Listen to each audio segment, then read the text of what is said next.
Hello, everyone. Welcome to Going Places.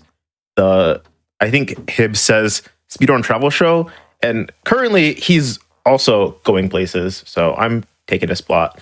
I'm Limey_SR, gonna be your travel guide ? I don't know what he says with that. I'm just filling. I'm having a great time. Today we have a couple of cool 3DS runs with and I quote, 3DS runner, I guess, Brandino. That was a direct quote, by the way. I love this guy. I want to see him play Hey Pikmin so badly. Please get into it. I want to see this so bad. All right. Well, yeah, I'll introduce myself. For y'all who don't know, I'm Brandino. I have run a bunch of DS and 3DS games on Hotfix before. Been very lucky to be able to do that. And I just run a lot of DS, 3DS games in general. I absolutely love this system, and there's a lot of hidden gems. Like Hey Pikmin, released in 2017 alongside the new 2DS XL. So this kind of game was made for the XL console in mind, and I'll explain what that means in a bit, but I think we should go ahead and start. So I'm going to give us a countdown here, and I'm going to tap the first level, and that'll begin. All right, so 3, 2, 1, go. All right, so Hey Pikmin is a game that, when it was released, was slightly controversial. Because Pikmin 4 had been rumored, like it had said that Miyamoto was like working on Pikmin 4, and the Switch had come out, and they were like, oh, where's Pikmin 4? We want to see it for the Switch. And then they announced Hey Pikmin, and a lot of people were like, this is Pikmin 4, isn't it? What have they done? And that's unfortunately how this game was brought into the world for a lot of people. The good news is that Pikmin 4 did eventually come out, and it is not Hey Pikmin. And it is actually a very good game that actually uses some ideas that you'll see in this game. But yeah, I think this game is quite good. It's a translation of a very specific style of Pikmin gameplay into 2D. Like right now, you can see the Pikmin are building us a little bridge to walk on. Sometimes they take their time grabbing the pieces. One thing about this game is that the Pikmin AI seems to be a little random as of whether or not they want to do an action very quickly or very slowly. And that includes like picking up these little things to make a bridge. But you'll recognize these bridges because they're the same kind of things you build in like Pikmin 3. But these are unique to the game. Oh, and so we throw Pikmin by tapping the screen. So I am giving it my all here with the stylus in order to kill enemies as fast as I can. Your forearm must be like honestly like so jacked if you like run this game like regularly. I also run Phantom Hourglass. Like, so good at tapping. Also run Phantom Hourglass, which is a very stylus intensive game. So yeah, I guess so. I could not imagine doing this. So like, we were what is this, like the 2.5 hours? Yeah, this is a 2.5 hour run. So we were talking about it beforehand, but I'll mention it again. I'm playing this game on new 3DS XL, and I have it resting on my Kid Icarus Uprising stand that was released with the 2012 smash hit Kid Icarus Uprising for the Nintendo 3DS, which is... Let's go, Kid Icarus Uprising mentioned. Yes, I love going places. I love that game. I just want to say a moment to say that, like we as a society did not realize what we were given when we got that game. It is one of my favorite games of all time. If you haven't played it... I did. It's my favorite game of all time. I love that game. If you haven't played That's also my first GDQ Hotfix appearance. Fun fact. Oh my god, that's amazing. I kind of want to look into Medusa Arc runs at some point in my life. I think that'd be cool. They're pretty fun. It's just that, like, that game is not very speedrunnable because every level is half auto-scroller. It would make my entire life if someone made like a speedrun mod for that game where it's just like all of the ground parts of the levels like back to back. I would run the heck out of that game. Yeah, I would love to see stuff like that. Just would love to see Kid Icarus Uprising re-released, but unfortunately, as far as we know, Sakurai has said that's not really happening because the development team I don't think exists anymore or something along those lines. But anyway, yeah. Hey Pikmin for the Nintendo 3DS. Okay, so the game that we're playing on stream right now. One thing about this game is that it controls incredibly simply. You either use the D-pad or the D-pad on the left or the buttons on the right to move all of our left, right, up, and down. So the actual only buttons that involve gameplay besides that are on the touchscreen. which is, you know, throwing Pikmin, calling Pikmin, using the hover jetpack, and switching the Pikmin that you want to throw if you have multiple types in a single level. One thing you'll see, you know, every Pikmin has different qualities. We only get about, I think, 2 Pikmin per level, usually, if we get 2 Pikmin, so most of the times it's 1. Later levels will combine a lot of different Pikmin. But yeah, so every Pikmin has their own abilities. As you can see here, yellow Pikmin can fly up as high as the second screen. But their combat is much worse than red Pikmin, who are also immune to fire. And we'll also see blue, rock, and winged Pikmin, because this game came out post-Pikmin 3, but pre-Pikmin 4. And speaking of pre-Pikmin 4, one fun thing that is in this game that was introduced later again, and reintroduced to Pikmin 4, I should say, is the concept of Sparklium, which actually originates from Pikmin 3. If you played Pikmin 4, so Sparklium is like it's like energy that they get from items or whatever that helps power their ship, and you're collecting them all throughout Pikmin 4. And actually, the items have Sparklium in this game too, because they also power Olimar's ship, which is really cool. This game also brought back, like, treasures that are Pikmin 2 style, so there's some really fun, you know, like, everyday objects that you get to see Olimar pick up, like staplers and people's glasses and stuff, and, like, photos. But also, there's fun Nintendo references. Like, you get to pick up a Link's Awakening cartridge, and you pick up a Donkey Kong Land, I think, 2 cartridge? I'm not sure. It's one of the Donkey Kong lands. And the title of the item that is the Donkey Kong Land 2 cartridge in this game is called, like, Treasured Partner or something. And I'd love to believe it's a reference to Rareware, but I'm sure it's just about Donkey Kong and Diddy Kong. So that was level 2, Cavern of Confusion. Some of these levels, because we're just, like, blitzing through them as fast as we can, like, we're not going to be searching for things, so we're like, you know, running, like, this game is, like, I don't know, it's, like, maze-like. I hesitate to call it a maze, I guess. I don't know. It's really hard to explain the styling of this game. It's a very unique style of game. But, you're going to see here, Mushroom Valley. This is one of the levels where we're not going to use any Pikmin at all to beat it. We won't need them. No way. They finally did it. Pikmin without Pikmin. Pikmin without Pikmin. And later on, like, the thing is that you're seeing, like, you know, every level has this little intro cutscene and ending cutscene. The ending cutscene gets slightly longer if you have Pikmin in your party at the time that you end the level. Now, they don't have to be with you, but if you have, like, say, 2 Pikmin on the counter and you're super far away and they're in danger of disappearing, and you touch the ending loading zone, they'll still run up to you like they were behind you the whole time when you do the ending level sequence, and they do a little dance, which takes a little bit of time. So ideally, you want to end levels with no Pikmin when you can. Which means that in some levels, we're going to deliberately kill Pikmin in order to go faster. And that was a little bit of tech there you're going to see a lot throughout the game. But Olimar has this little knockback animation whenever he takes damage. And he rotates kind of on this axis where it's like, you know, he moves right, he moves left. But he also has, like, slightly forward left, slightly forward right, and, like, completely forward. And depending on which way he's facing, he'll get, like, a lot of knockback. If he's, like, slightly left, he'll go slightly to the right. And if you're facing forward, he'll get knocked back in place. He'll just bounce upwards. So a lot of places, we're going to strategically take damage and have the knockback push Olimar to an advantageous position to move faster or to just, like, keep him from falling. And that level was completed entirely without Pikmin. Look how fast the ending animation is when they're not here. If only it was... My favorite game. Hey. Hey. Worth noting, this game was released alongside an amiibo and has amiibo support. We're not going to be doing that for this run, so I'm running amiibo list right now. But the amiibo that was released with the game allows you to call Pikmin to you in the level if you, like, pause the game and scan it. It's pretty useful. I think it has uses in any percent that are unfounded at this point in time, so that's something I want to dig into the future. But I suppose I should talk about the category, too. So we're doing all levels New Game Plus. Now, New Game Plus isn't, like, crazy or anything in this game. You do get increased health on Olimar, which is going to help in some later levels so he can take more damage to just run through obstacles and enemies. Hang on one second. Okay, nice. You gotta hold left just as you get into the top there. If you do it too early, he'll run off the vine. But anyway, all levels, new game plus. So yeah, Olimar gets an increased hover distance the more money you collect in the game. So by the time you beat the game, he can hover really, really far.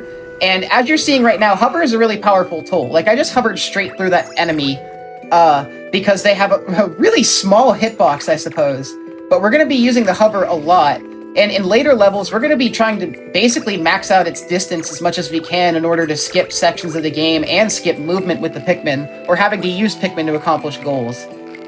So, although the timer or counter at the top says that we have 6 Pikmin, they contributed basically nothing to this level, and yet here they run in like they own the place. Oh, thanks for the help. They did so much. They were there the whole time and solved all of the puzzles. They moved 1 block, they moved 2 blocks, and then they all get to jump in the spaceship and go. Yeah, that's like extra credit, right? So, you'll see too, in the background, a little funny thing in the ending screen animation is that it shows an onion. The Pikmin aren't actually stored, like, you don't put them in an onion in this game. They go to this separate place called the Pikmin Park, where, like, you can have them gather sparklium, like, passively. Like, you have them, like, mine it out of certain areas. And after you mine enough sparklium in the Pikmin Park, you'll gain a special item so that you can get all the items in the game. Alright. This level, 1D back and forth road, this is a level that actually is, you're going to see here, we're going to very strategically be using the hover to skip movement with the Pikmin here. And normally you can run through enemies like that, but they take so long to run to you there that the enemy's hitbox becomes visible, and so you have to wait and kill the enemy. Now, funny to note here, Olimar's not actually helping. You can't actually help them push, but you can pretend like you're helping them push. You're just like the Pikmin, but like in the last level. Yeah, the roles have reversed. Alright, so say goodbye to these Pikmin. We're not going to see them for the rest of the level. Oh, one just died. So we're abandoning them from here. Once again, they accomplished like one thing for us, and now we're done. So the further you get away from the Pikmin, or the longer they're away from you, you'll see that like the Pikmin number at the top starts to flash red, and then eventually they just die. I don't really know if it's distance or time, because sometimes it seems to work when they're like super close, and other times it seems to get rid of them like almost immediately, and other times it doesn't. I don't really get it, but I do think it's something to do with distance and time. So we're going to skip pushing the block here with the Pikmin by doing a little hover cancel. It's more precise than it looks. You cancel the hover pack like right before he touches the wall, and then you have to hold right, and that causes him to land like almost immediately on that ledge, which skips pushing blocks with the Pikmin. Now we needed these yellow Pikmin here, so I called the ones that were in the bush as I was climbing, and so they met up with me eventually. You'll notice that the Pikmin get flower blooms. Hang on one second. Nice. 2 of those in this level. The Pikmin's flower blooms are related to how many you have at one time. So once you have 8 Pikmin, they'll have buds, and I think once you hit like 15, I'm not actually sure the final number, but it's like in the teens, they'll get flowers on their head. And obviously that corresponds to like how fast they run, and how much damage they do to enemies and all that stuff, just like it does in any other normal Pikmin game. But in this game, it's just like, it just depends on how many you have at one time. It's a big party on the ending screen. We brought a lot back with us. And we're going to head to the first level boss, which is, you guys will recognize this face. This game, so every world is, it's 5 levels and a boss. And every boss, there's some interesting original ones, and some of them are enemies you've seen before. Like the Red Bulborb. So this guy is a pretty... I thought we were going to get Wispy Woods, honestly. Oh, yeah. This is the perfect place for Wispy Woods, too. Okay, so the Pikmin have to do a set amount of damage each cycle. They do a set amount of damage each cycle, and we want to keep him in place as much as possible. So we're waiting here. You move out of the way. Now we're going to wait for him to lower his face down. Hopefully he doesn't try to charge. Yep, hit him in the eye, which causes him to get stunned. And they already did all the damage they're going to do, so we're going to have to keep him in place again. But one more cycle to go. Every boss is like ideally like 2 or 3 cycles, although one boss later is kind of its own thing, and you'll see what I mean. Alright, he has a random chance to start rushing you when he comes out the brush, but that was actually perfect 3 for 3s there. And so normally when you're beating them in any percent, they drop an item, but since I've beaten all the bosses and this is New Game Plus, we just get a big rainbow sparklium seed, which is worth like a bunch of sparklium. And there go our heroes into the spaceship.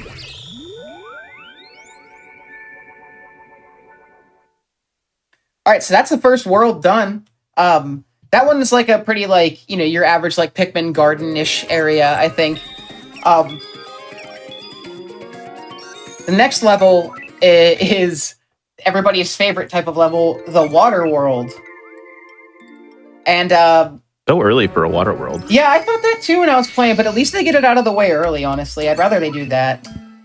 Now, not every world is going to involve, like, a lot of swimming here. Some of them just involve water in other ways. It's kind of cool, actually. I think this game is pretty unique. Every level is almost kind of its own isolated gimmick. Sometimes they'll reuse gimmicks in later levels, but every level has, like, different isolated things that you're doing that are different, for the most part. Not all the time. But this is the first one, Foaming Lake here. I love the theme of this world. I think it goes pretty hard. But you'll notice that Olimar can swim in this game, whereas in other Pikmin games he just sinks to the bottom. And here's Blue Pikmin. Alright, so notice these little bushes here. I forgot to talk about these in the first world. Whenever you need to call Pikmin after they've died, usually they'll end up in one of the bushes for you to be able to call later, or that'll be like their first spawn area a lot of the time. Every level has set spawn areas where the Pikmin are supposed to be. So every level is a finite number of Pikmin as well. And right there, even though that guy died, here he comes, whoops, I was going back down. I was thinking about a later part of the level. But even though that guy died earlier, he came back down out of the bush that was above us. But, unfortunately, we have very little regard for the Pikmin in this game, so they're very much, a lot of them are going to die, and I'm truly sorry about that for any Pikmin fans out there. Also, some of them, their AI is, not very smart sometimes. So, they tend to also just accidentally get themselves killed by, like, walking into a hazard. It's amazing, honestly. They're like lemmings. They have no idea what they're doing. You'll see it's just a bunch of sparklium. Alright, I'm just holding down right here, and look how perfect of an angle you get to dive. We just need to keep moving here. So many enemies in the water are gonna attack you if you hesitate. You just gotta swim past them. And we're about to get to the end of the level here. All our boys behind us, we're out. Are there like really bad cycles in that level, or is it just like No, the enemies are kind of reactive? There's some later levels are going to have some pretty bad cycles, and there's especially one in Sector 2 we're going to come to at the end has some bad cycles. That one's not too bad, although yeah, there are like you do need to worry about some levels have like global enemy cycles or global hazard cycles that you need to be aware of. They're directly affected by the movement you're making at all times. It's a little annoying. All right, this next level. This level has a good example of the Pikmin being a little bit Lemmings-ish. And running into a bunch of hazards. We're gonna need them. You'll see. At level 2, Serene Streams. So this is an underground level, and the gimmick of this level is that we have waterways that are gonna make us run really fast.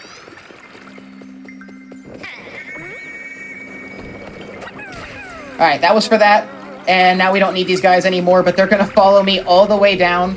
And this level is just a constant run downwards. This is one of the most vertical levels in the game, honestly.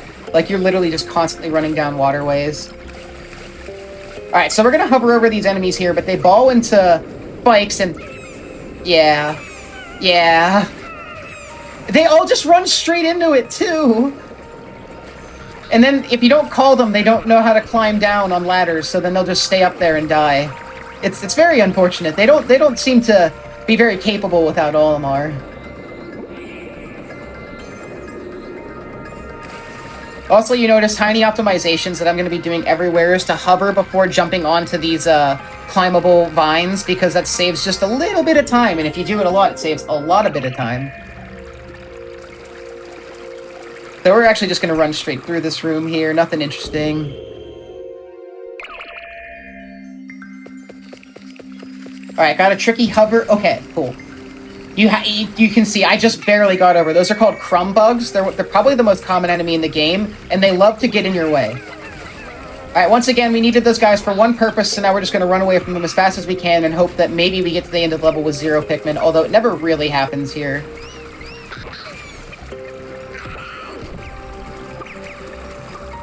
See, look, it's red flashing, but I'm pretty sure they'll live. Yep. Here they come.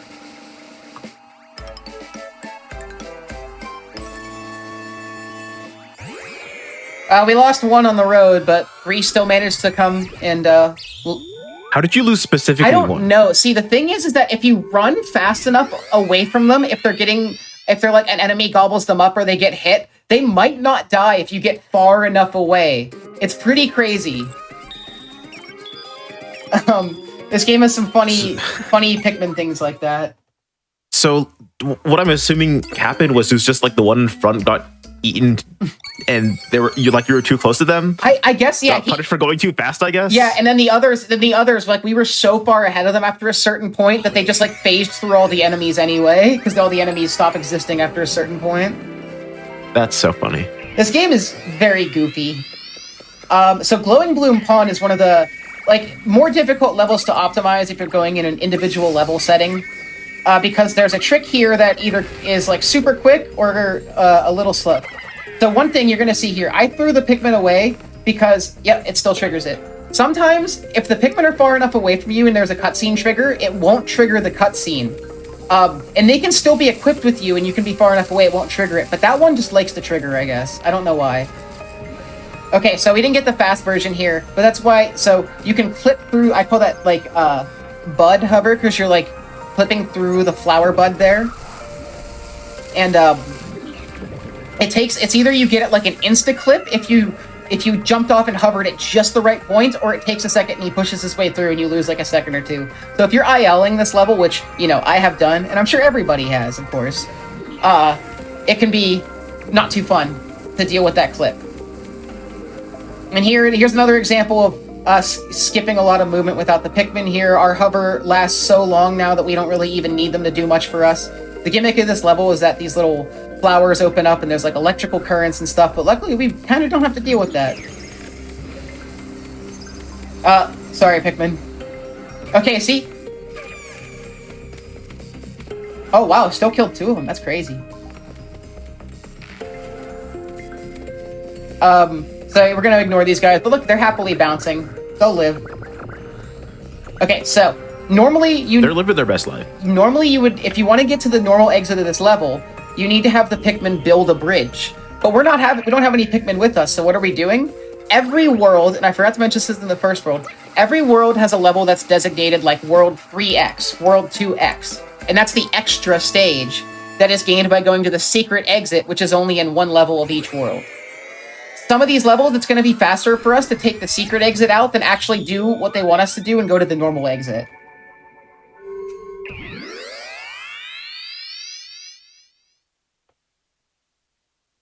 Alright.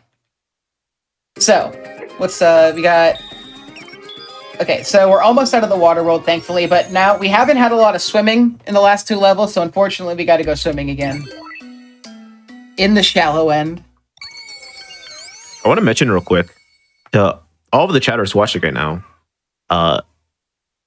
because this is a vertical 3DS game and there isn't specifically a layout made for it, you are getting exclusive content right now here on twitch.tv/GamesDoneQuick. It's worth mentioning. I don't think any other 3DS game, and I'm saying 3DS game, I know that there are DS games like Sonic Rush that do the stack screen thing, but there aren't many 3DS games that I can name you that do this whole dual screen thing like this. So this game is very unique in that regard and makes it very weird to capture. We're actually on a mobile phone layout because it's like the perfect size of both screens put together. Yeah, it's probably one of the least seen overlays on twitch.tv/gamesonquick. Exclusive Use your content Prime sub on here. twitch.tv/gamesonquick/subscribe. Okay, I just want to point out. You know I just want to vibes. point out a bad AI moment there. Several Pikmin died because I was well past the spiky ball, but some of them weren't, and I pressed up on the D-pad and started to rise in the water, and several of them just started to rise in place straight into the spiky ball. Like, what are you supposed to do? It's like they're intent on not hearing the controls.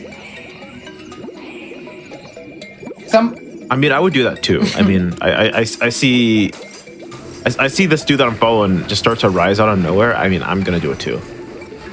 Yeah. Oh, now we got a wall of these enemies here, but luckily, the cool thing about blue Pikmin underwater is that they can actually be quite a distance away from you, and you can still tap, and you'll be able to throw them still. Just because, like, the game is expecting them to be a certain distance away because the water, you know, especially if they have a leaf, they swim slower in water. Alright, almost out of the water world, but we have the most difficult level in the world coming up. In this level, I was talking earlier, the next level contains a global cycle that we have to be aware of at literally all times. The next level is also the extra stage for this world. The extra stages in particular are some of the stages with, like, the biggest gimmicks. Where it's just like, this stage is made for literally one gimmick and one gimmick only. And for this level, that would be, there's a global cycle of water that is rising and falling, which causes you to be able to get to certain areas and not get to certain areas. So we're going to start, we have to wait for the water to rise here because we need to get some blue Pikmin up here. But they got to move with us quickly. Probably only one or two of them are going to actually make it with me. Okay, oh, that's a surprise. Normally, one or two of them get stuck on the ledge, but they all made it. That's pretty good. That's a good AI moment. You don't get those in this game. All right, you see the water starting to lower. So we need to get to be about here. We want to be about here. And I'm not just throwing to kill the enemies, but I'm throwing the blue Pikmin so they're closer to me now. Because they run so slow with leaves. And then here goes the water again. All right, some blue Pikmin might die here. We'll see what happens. Does that cut this corner kind of tight? Yeah.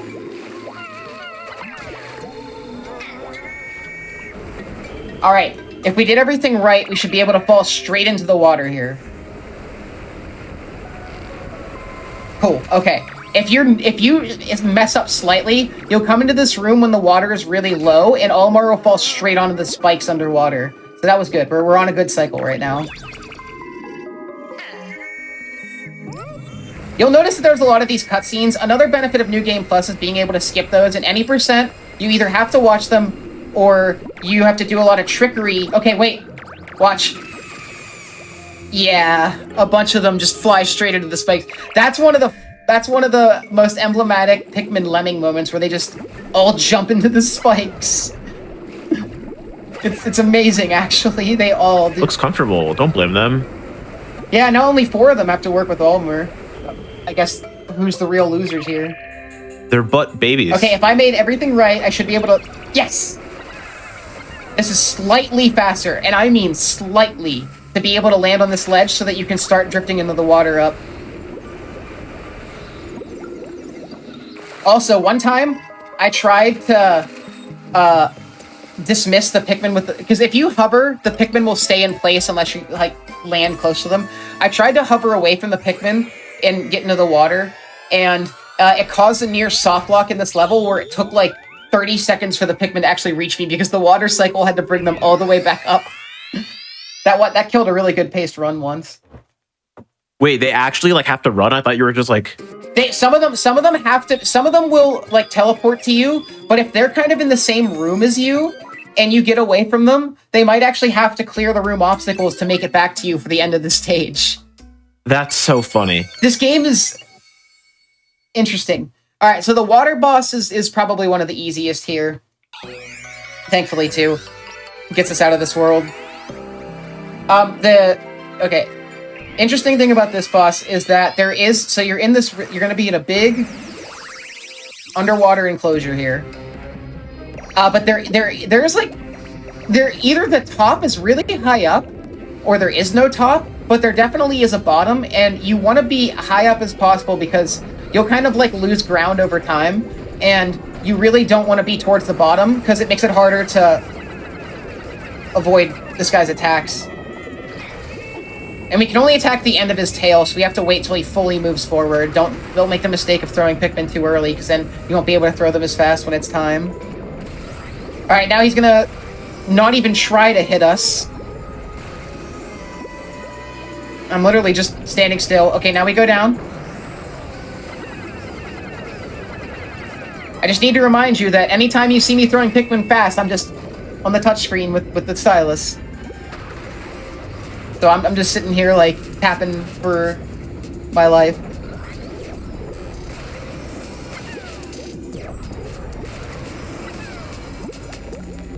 Alright, last attack here.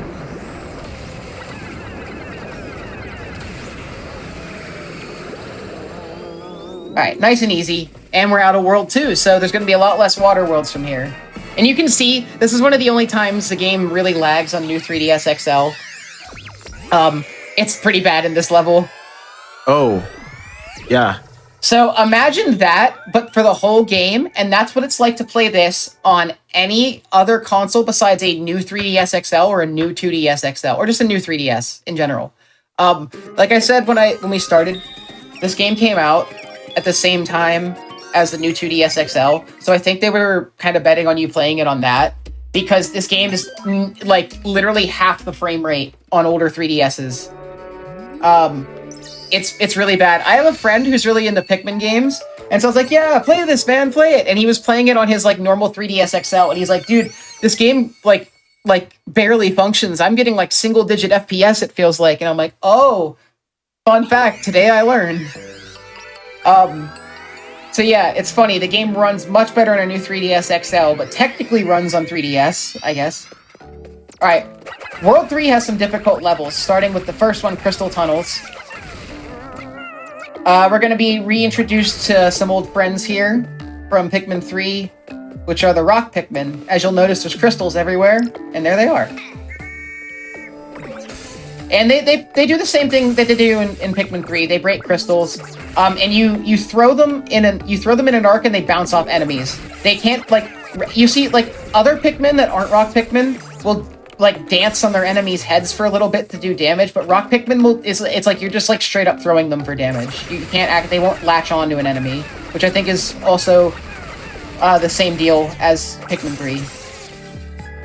So I think this game, okay, don't use the whistle here. It causes a cutscene. So we're gonna walk past there, and now we're gonna use the whistle over here to get extra rock Pikmin. Unfortunately, one died on his way over. Alright, the game loves to switch to the wrong Pikmin here. So we gotta make sure we stick to rock Pikmin, because they can shoot straight through a lot of these obstacles. Whereas red Pikmin, like, don't really. Yeah, in the game, again, I don't even notice it, but it subtly changes which Pikmin you have equipped. Now, to end this level, we're actually going to be taking the secret exit again, just because it's faster. I haven't done the normal exit of this level since I played this game casually at this point. I don't remember what you have to do, but it's definitely not as fast as this. I love crumb bugs, and I love aiming. It all works. Also, you'll notice, Olimar has like 3 years of invulnerability whenever he gets hit by an enemy. We're going to be using that to our advantage a lot in later levels. Alright, that's the first level, Crystal Tunnels. Fun introduction to the rock Pikmin. This next level coming up is one of the more difficult levels in the game, called Echo Caverns. Also, you'll notice in the bottom screen here, one of the items in this level is the Link's Awakening cartridge. In the Japanese version, they switch it over to the way it looks in Japanese, and I believe so. And then you also collect an NES cartridge, several NES cartridges, and I believe that the Japanese version replaces some of them or all of them with Famicom Disk System floppy disks. So I think that's pretty fun, like, region change. Once again, we start the level with red Pikmin falling downwards. But we have a big introduction in this level that fans of Pikmin will recognize. It's bomb rocks, and they are very important in some parts of this game. Particularly this level. That's one of probably the main gimmick of this level. So we're going to be using them a lot. You'll see how they work in a second here, but first we need to grab one. Luckily, that one, you can just throw a Pikmin, grab it, and immediately go back in the door, and the Pikmin will spawn in your party when you exit the door. So, whenever you grab the Bomb Rock, the first Pikmin, the Bomb Rock Pikmin immediately, once he comes back to you, becomes like your active selective Pikmin. So you need to be very careful when you pick up Bomb Rocks, because if you're mindlessly tapping, you'll throw the Bomb Rock Pikmin as soon as he comes back to you. Okay, these enemies, I didn't know how to kill these for a very long time. You have to angle your shots in such a way that they go over the shell and straight onto its head. It's so goofy. Alright, we need this to land right on the edge there, because it needs to blow up the shell of that enemy. And here's an example where if you're tapping mindlessly, you're going to have a problem. They pick up the Bomb Rock. Oh! That's no good. Okay, unfortunately, we gotta wait for that to explode. That'll happen sometimes. That seems like a little bit of a problem. That's okay. You just gotta wait for it to respawn. But that was funny. I've never seen the rock actually like bounce out of that like that. Alright, so this guy's gonna come out and push, so we need to wait for him to move. It took me a embarrassingly long time casually to figure out how to kill these guys. And then I watched the speedrun, and I was like, oh, you just make a nice little arc over their head. That's all you need to do? But you can still mess it up, as I just did. So shoutouts to the runner who had most of the runs of this game before I came along, April Lapras, pick on speedrun.com. They're a Japanese runner, so I unfortunately haven't really been able to communicate with them about this game, but I watched their runs and have like learned a lot of strats and made up my own strats from there. So I initially, this category had a world record of like a 330 something before I came in, and I was able to bring this category down to like a 320 something, partially to I'm sorry, a 220. I said you know. But what's interesting about this game, because the original run had been done of this category had been done on a regular 3DS, so I was the first one to play this category on new 3DS XL, which included a lot of the technical aspects. So that combined with some extra, like some good movement in parts, is what nailed me. Like let me take this category down like several minutes at a time. So currently the world record stands at a 2:20:59, which I achieved back in January. But April has the more recent world record on a new 3DS console in any percent. That is a just shy sub. It is like a 2:59 and like a little bit of change.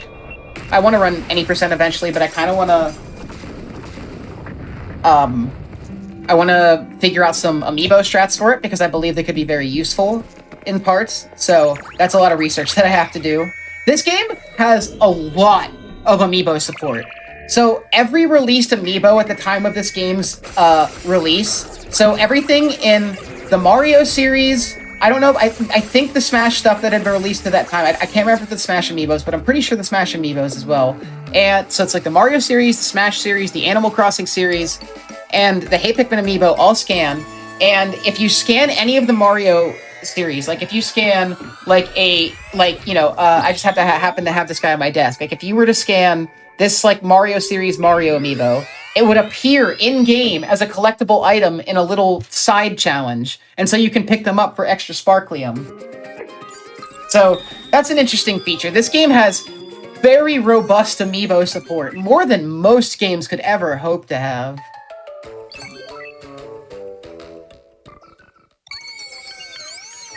Pretty crazy.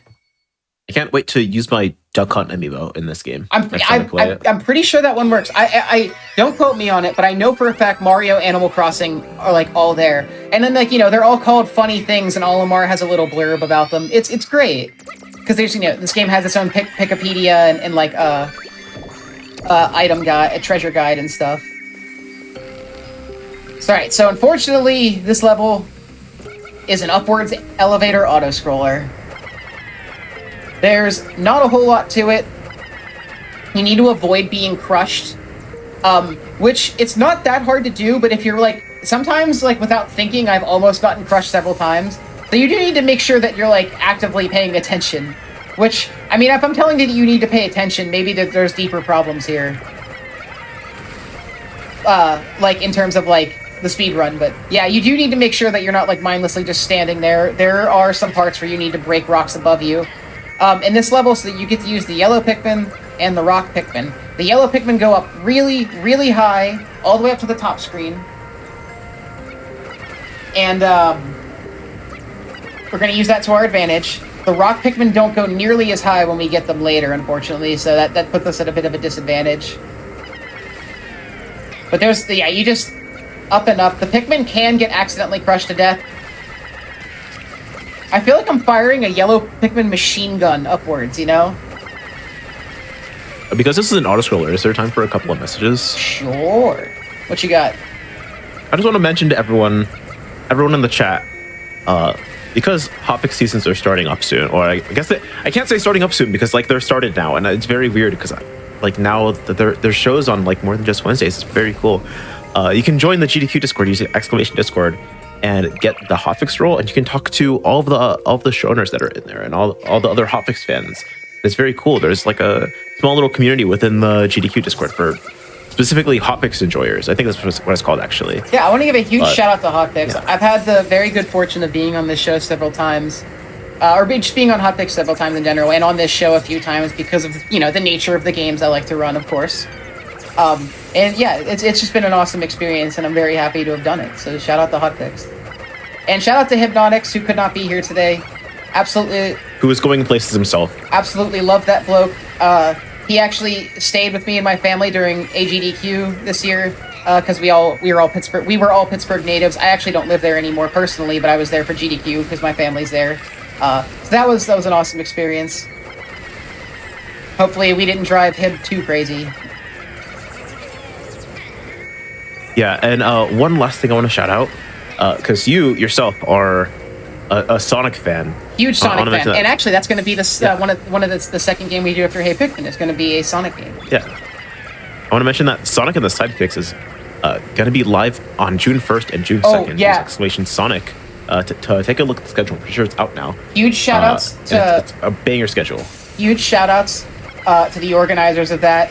That's going to be a really, really exciting thing. I have a bunch of friends in that because I'm a Sonic speedrunner. I know people running Shadow speedruns and Silver speedruns and all the kinds of in-between with all the other characters. There's so many fun Sonic runs out there that don't feature Sonic.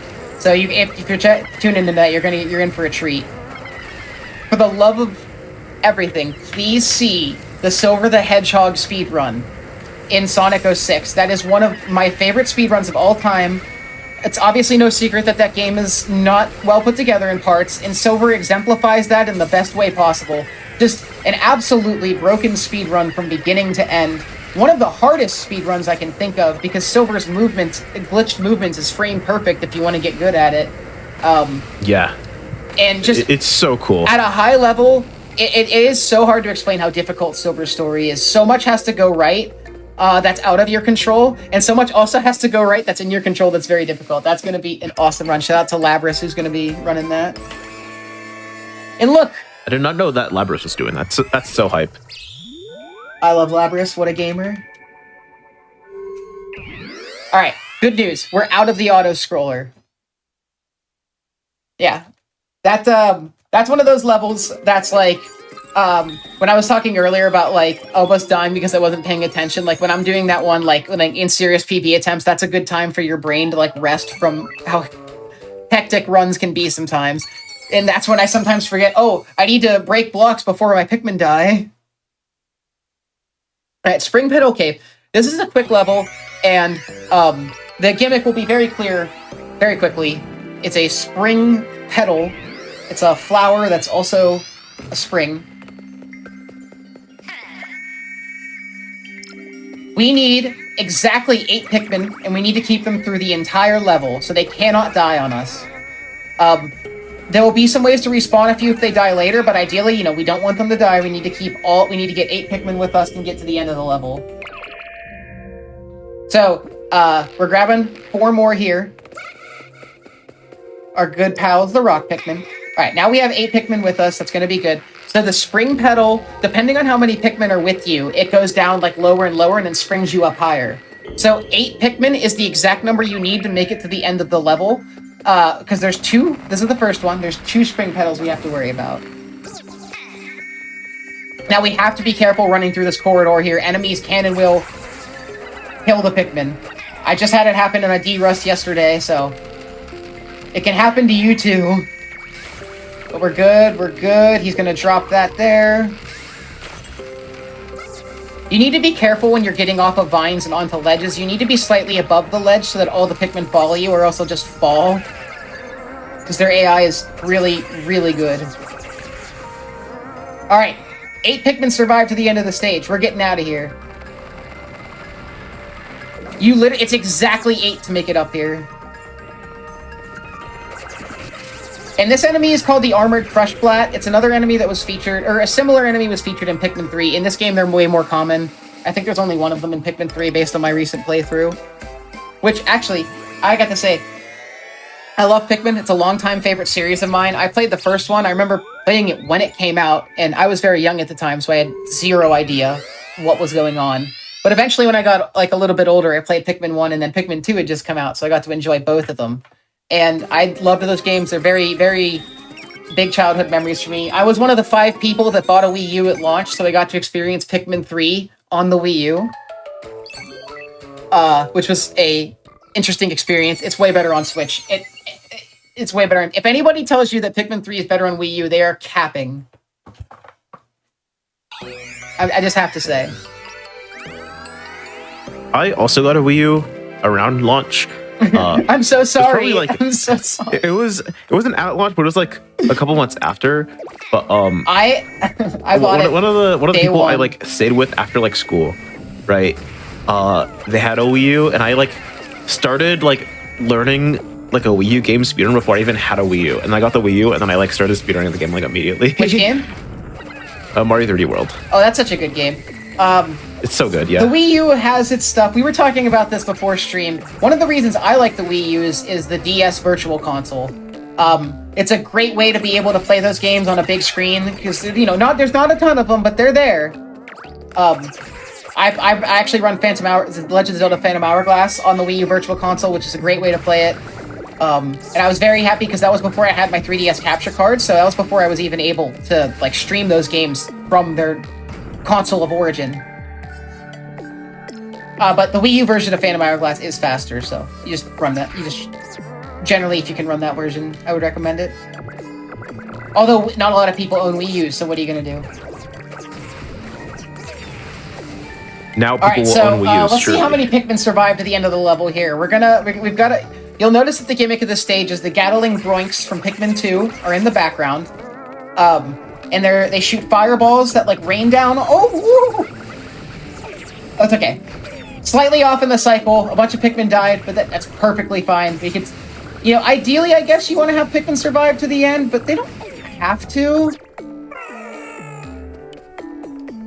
Yeah, so I'm just gonna... Was that tech, or was that, like, unintentional? I got hit by accident both times. You ideally want to... Like, if you are perfect with the cycles, you should be able to dodge the fireballs, like instantly over top, like right as they drop. Like, you cut it real close. Unfortunately, I was, like, slightly off. But that's okay. Okay, I was just wondering, because, like, it looks so fast, like, when you got hit and then bounced basically past, like, the Pikmin. No, as, like, it's they were that dying. part of that is that the camera just hates catching up with you when you're moving very quickly, those things, like, rocket you forward. And you'll notice another NES cartridge is one of the treasures in this level, and you might notice that I might not have all the treasures in the game.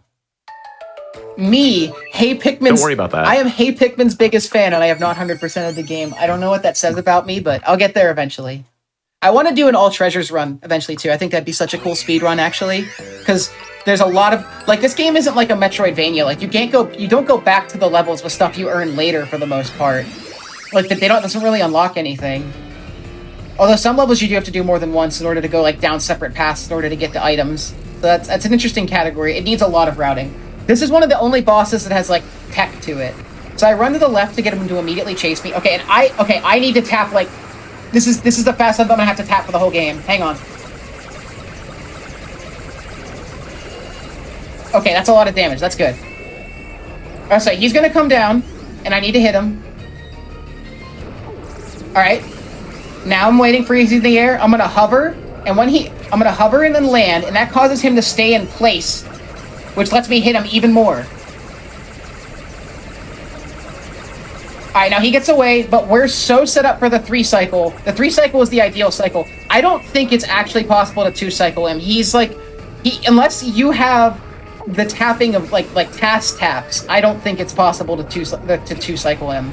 I would love to task this, though. Alright, that was really fast. Yeah, that was so fast. That's some of the fastest I've been able to tap through that boss. Ugh, thank God. I love that boss, though, because that's one of the only bosses where you're like, I don't know, it's like more speedrun instead of just like playing the boss quickly. You know what I mean? Like, I'm actually doing things that are like, I need to speed this boss up and not just like do the vanilla boss as fast as I can, if that makes any sense. Alright, we're out of World 3. We're heading into World 4, which has I think, it's one of my favorite world designs in Pikmin, because it's a very unique style of world, and 2, is one of my favorite themes. So Ravaged Rustworks is kind of like you're at, like, abandoned, like, construction site, and it's just, like, rusted pipes and, like, like broken machinery everywhere. I think it looks really cool. It's such a unique locale for a Pikmin game. And this level is really, really cool. There's some interesting tech here. Also, yeah, this theme, I love this theme. This theme goes so hard. It's this beautiful acoustic guitar theme. Alright, so first bit of tech here. We're gonna try no. So if you hover right when you're on the ledge, you can get over to that bolted section and then hop up to the other bolt before that thing goes off to launch you up. It's a minor time save, but it's like, pretty fast if you can hit it. So the gimmick kind of this level is that we're basically climbing as high as we can here, because the only Pikmin that we can use... The end of the level is at the very bottom of this tower, and we need to use the Pikmin to break a block to get there. But there are no Pikmin until you get to the very top of the stage, so we're going all the way to the top of the stage just to get Pikmin. One thing about this level, I've been running this game for months, and I IL'd this level quite a bit because this level has a lot of movement in it. And I still forget some parts of this level because it is so large and maze-like. I forget where, like, some parts of it are. Okay, so our first Pikmin are coming up here. We need to go past this platform to my right before we call them, because otherwise they start running in bad directions. Oh, they did it anyway. That's okay. Ideally, they should have ran to the left there, which would have been faster, but, you know, AI. It does its own thing. So now we're just going all the way back down with the Pikmin we've acquired so we can beat the level. This is where I sometimes forget the layout of the level, because you just spent a lot of time dropping and breaking blocks. It's hard to remember exactly which part you're about to drop into. Alright, so now we need to wait for the Mock Kiwi to move, and we'll break the platform underneath it. And the end of the level was literally right here the whole time. If you could... Surely there's a skip, right? Surely. No, unfortunately, this game, if you go out of bounds, like, it immediately, like respawns Olimar, like he got, like, crushed or something, you know what I mean? What? It does not like you being out of bounds, and I've tried... If you try to drop in some parts of levels, like, some levels later are going to be really vertical, and I've tried to drop into parts of them that weren't completely loaded, and again, it freezes Olimar in place and then respawns him after a second. So, yeah, this game is rather glitch-resistant. It's probably good for the quality of the game, but it sucks for the speedrun. Yeah, actually. There's probably still a lot we don't know yet, too. I mean, this game only came out in 2017. Speedruns can take decades before the big skips are found, you know? So, if you see this game being run today and you think, I could do that, please, do it. I'd love to see more Hey Pikmin runners.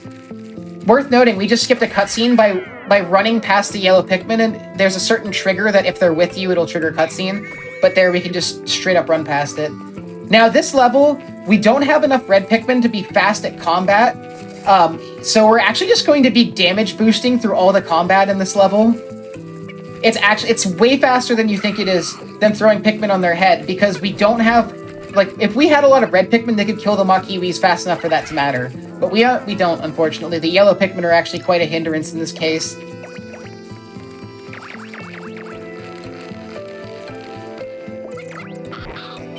Alright. On regular 3DS, you can actually get to this vine before he jumps in, just because the game's moving slower. And one more. Oh, sorry, he ate a Pikmin. He was hungry. Oh, I love this. Yeah, Olimar does a nice little spitting and pointing animation. It's just unique to this game. So that's his signature in this game. This game, I don't think this game, like, the Pikmin continuity, it's worth not thinking about. But this game does, like, raise questions like, is this supposed to be an alternate universe? Is this supposed to be in the main timeline? It doesn't... I mean, trying to think about Pikmin continuity, especially after Pikmin 4, is not worth your time. But I guess if you really want to theory craft it, where is this game taking place in history? The history of our Pikmin. Alright, so... Pollution Pool. This is quite a difficult level, and we're going to be taking the secret exit to get out, because if we don't, we have to build a really, really long bridge and gather a bunch of Pikmin. So instead, we're just going to blitz grabbing blue Pikmin as fast as possible, and then go to the secret exit. This level is very difficult, because the Pikmin AI can disagree with you in some parts that make it hard, and also, there's just, like, a lot of enemies in your way all the time. You might take a lot of chip damage. And here's a part, like, okay, so this level introduces these little cotton things that the Pikmin will jump on, which will, like, they'll stay in place for you so that you can, like, swim and then go to the other side and call them. I don't know if other levels use this. I don't think so. It's not usual, by the way, to have 2 red Pikmin here. Usually only one follows me, so we're just getting really good red Pikmin luck today. Alright, so we're gonna skip a cutscene here. We're gonna have the yellows chase us up to here, which skips a cutscene of having to look at the electric gate. I just found that actually yesterday while I was derusting. Gotta love coming back to the game and finding a little cutscene skip. So this is another instance of where, like, all the upgraded hover movement that we have in New Game Plus is really useful. We're gonna skip a ton of stuff with the Pikmin to get over here. And now we're just running straight to where the blue Pikmin are. So what we have to do is run and grab the blue Pikmin, and then run back the way we came. Because this level is huge and requires a lot of backtracking. But luckily, thanks to the secret exit, we don't have to do as much. So watch, this is an instance where the Pikmin is probably going to follow me straight into the water and just drown. Or... I just get past them before that happened. Alright, so yeah, we need to bring yellow Pikmin all the way to the end of the level to break the electric gate to get to the end. Or we grab blue Pikmin and take the secret. So this secret exit is... We need one blue Pikmin to survive what's coming up. And what's coming up, you're gonna see. There's an enemy unique to this game. I don't know what it's called, I forget. But it's this giant, like, parrot on the largest stick figure legs I've ever seen. Sorry! Oh, wow! All of them survived?! That's never happened! That's crazy! Usually at least one of them gets stomped or runs away. I've never had all of them survive. That's crazy. Alright, there's not, like, it doesn't, like, help us or anything that there's more of them, but at least we have, like, a buffer in case enemies hit them. And here, like, look, I can throw them despite them being really far behind me. That's one of the benefits of underwater blue Pikmin. Also, you notice the Pikmin we were with earlier in the level are flashing red. They'll probably die right before we get to them. And you'll notice because all the blue Pikmin will turn into leaf Pikmin. Or, no, I guess we still have enough there because there's 6, yeah. I'm so used to not having the full amount of blue Pikmin here. They also take a long time to get out of the water, but okay, the secret exit's coming up here.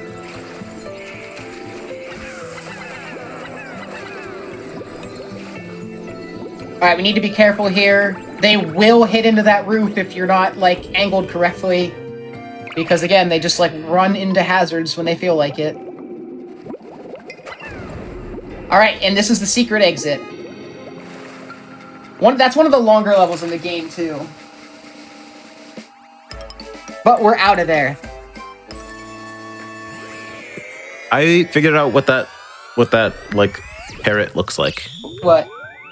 It looks like the flamingos from Lockstep in Rhythm Heaven Fever. I have never played Rhythm Heaven, I'm gonna be honest, but...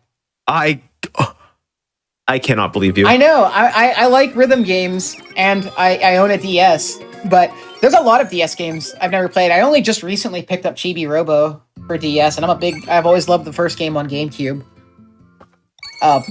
There's just so many games on these consoles. It took me forever to get to Hey Pikmin.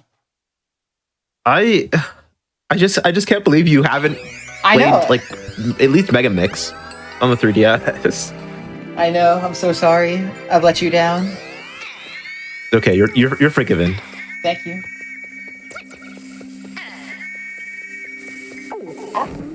I meant to throw them, but I ran into it. I was tapping on the. I was tapped too late. Okay, this level's gimmick. There's a lot of electrical obstacles, I suppose. We need to keep 4 yellow Pikmin with us right here because you need exactly at least 4 Pikmin to start pushing a block, which they're going to have to do in a second. Luckily, there aren't too many obstacles, but I did once lose a bunch of time in a run to the yellow Pikmin running away from me as we entered the first door. Okay, so this enemy can't actually hurt the yellow Pikmin, but it will try to hurt Olimar.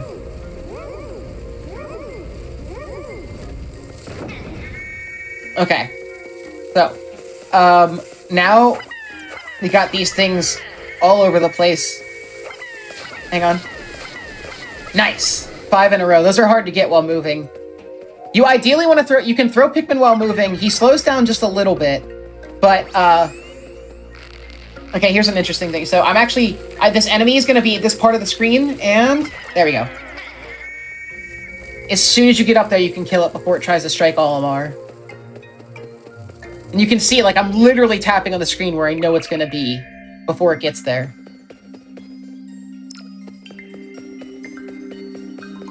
We're actually going to skip the Pikmin that are hidden under that thing because when you call them, they flip over that thing and start running in circles for a second. Sometimes the Pikmin don't immediately react to you and, like, have to do something before coming over to you. It's not the best. Alright, so in this area... We want to run over here with no yellow Pikmin. Didn't work. Unfortunately, we weren't far enough away. But yeah, it skips that small cutscene there. Again, because we're in New Game Plus, that's only like a 2-second time loss, if that. But in any percent, that would be a bigger time loss because then you don't skip the cutscene. You can't skip the cutscene without having seen it first, which is unfortunate. Alright, so we're going to do a long hover here to skip the bridge. To skip building a bridge and doing anything with the Pikmin. Another benefit of having the fully upgraded hover mechanics. Oh, wow, they all, except for one. Unfortunately, because one Pikmin's alive, we gotta wait for him to run back to the ship. That one is just a hater for real. Making you lose like that 4 seconds or whatever. I know, it's crazy. It is, also, I don't know, so like every time you start the level, Olimar, you know, he might, when the ship drops him off, he might land, or he might like fall on his back and do a little animation. So there's a lot of random time losses. A similar game that reminds me of is Luigi's Mansion Dark Moon, also on Nintendo 3DS, where like there's a lot of just like random animation based RNG with if Luigi decides to do a certain thing at a certain time. It's very strange. All right, Sector 4, Area X. This level runs at like 1 FPS on a normal 3DS. My friend who's actually, I think, watching this right now is the one who I convinced to play it, and he didn't have a new 3DS. And this is what he said, like, one of the levels that just barely ran at all.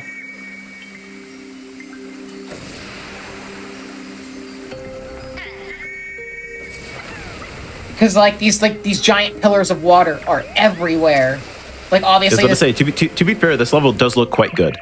So yeah, this is an interesting level. So these things are on cycles that we need to be making at all. I believe they're global cycles, but I can't necessarily prove it. Okay, we need to enter this loading zone with two or less Pikmin to avoid a cutscene trigger. Some loading zones will do that. You get an extra little cutscene just because you entered it with 4 Pikmin. So there's a lot of little micro optimizations like that in this game. All right, we need to do damage boost here. Hopefully he doesn't eat our boy. Okay, cool. Because we needed him to do this. Yeah, we only need the 1 Pikmin right now. We're going on a journey. Gotta be careful that you're not too far away from them when you enter a loading zone, or they might not follow you in. That's definitely killed a couple runs. Or not even killed a couple runs, but lost me, like, a lot of time. So we want to throw the Pikmin over here, and then quickly run over here before they fall off the ledge. Alright, so we're doing good. We're doing good, having this guy alive.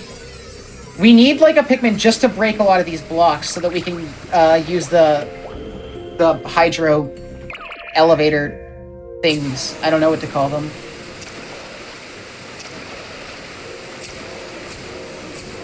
I hope he followed. I think he did.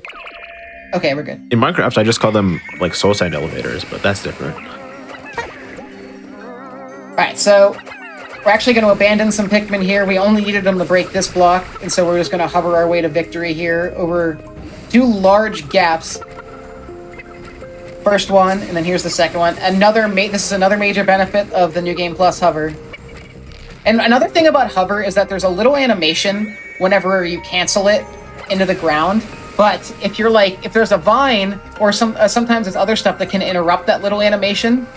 So ideally, you know, when you use hover in places where you can also cancel the animation very quickly.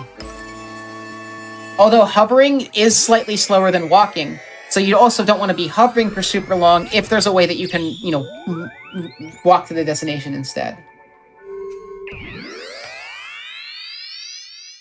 All right, that finishes up with the levels here. Now we just have the boss, and then we're going to take a small break. And there's still, after this world, there's still 4 more worlds to go. But we're getting to the midpoint now. So this is the Electric Cottonade. This is an interesting boss. It's pretty simple. A lot of these bosses are very simple. Like, even playing for the first time, I was able to figure out their patterns within, like, 1 or 2 tries. This one particularly is not very difficult. Okay. So, it's an electric boss. So it's going to shoot electricity, but it doesn't damage the yellow Pikmin at all. It only damages Olimar, but it barely moves when shooting, so you just stand still and it won't move. Alright. You need to throw at a very specific angle there when the cotton moves. And now we need to run to the side, because it's going to use this vacuum attack. Luckily, it won't reach us here.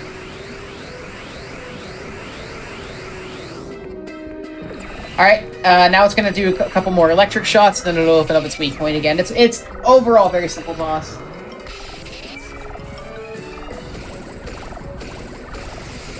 Alright, so now we need to wait for these to dissipate, but the same thing's going to happen like before.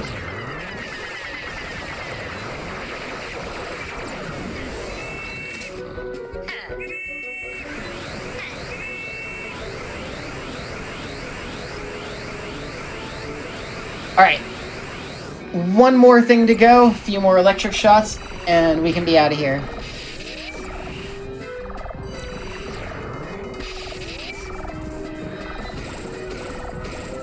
Yeah, like you can see, I think it's very clear. A lot of these bosses follow very simple patterns, easy to follow. This game is definitely not like super difficult. I'm not saying it's super easy either. Some of the levels can be absolute maze-like, but the bosses at least aren't too bad once you get them down. Okay, so that's Sector 4 done, and I believe it's a good time to take a break. So yeah, absolutely. Want to get that going, we can. Yeah.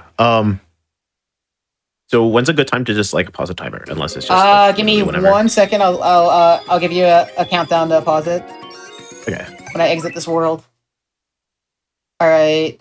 I'll pause it in 3, 2, 1. Okay. Yeah, here on GDQ Hotfix, about every hour or so, we like to give everyone a quick wellness break. So for all of the people that are watching right now, as we go into just a quick few minute break, you know, get up, stretch, drink some water, stay hydrated, take a quick bio break, all of that good stuff, and then come back right here and we'll be live with more Hey Pikmin. But before we leave, I just want to mention that if you're watching on YouTube, go to twitch.tv/GameStoneQuick. We're live most days, and we have a bunch of speedrunning content for you. And if you're watching live on Twitch, go to youtube.com/GameStoneQuick, and you can watch all of the VODs. But that's enough of that. We're gonna take a quick break. We'll be back in just a few minutes.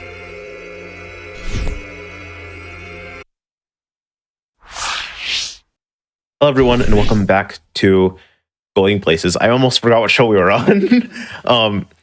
And before we get started with more Hey Pikmin, I just want to shout out a couple of events that are happening real quick. There's going to be a API Heritage Month celebration happening in just a couple of weeks. It's going to be a on May 18th and 19th. Use exclamation AAPI in chat for more information about that.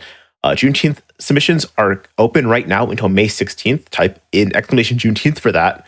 Sonic and the Sidekicks is going to be happening June 1st and 2nd. Use exclamation Sonic for that. And then Flame Fatale submissions are open from now until May 12th. Go to gdq.com/framefatales for more information about that. With all of those rapid fire shoutouts out of the way, Brandino, would you like to I'll count us back in. Give us more Hey Pikmin? Yeah, I almost lost my stylus for a second, but it was just right behind me. The classic. Anyway, I'll count us back down to unpause in 3, 2, 1, gaming. There we go. I always forget, there's like one tap to select the level and then another tap to actually go to it. Alright, Sector 5, welcome back. Sector 5 is one of my favorite areas visually as well. I think it looks super cool. It's called the Leaf Swirl Lagoon. It is very reminiscent of the Twilight River from Pikmin 3. A lot of the same beats, and this is the first level to introduce our good friends, the Winged Pikmin, which, I don't know, I love the Winged Pikmin. I just think they have a great design. I love their giant blue compound eyes. So the Winged Pikmin have very special properties. They like ricochet straight back to you when thrown in a way that other Pikmin don't.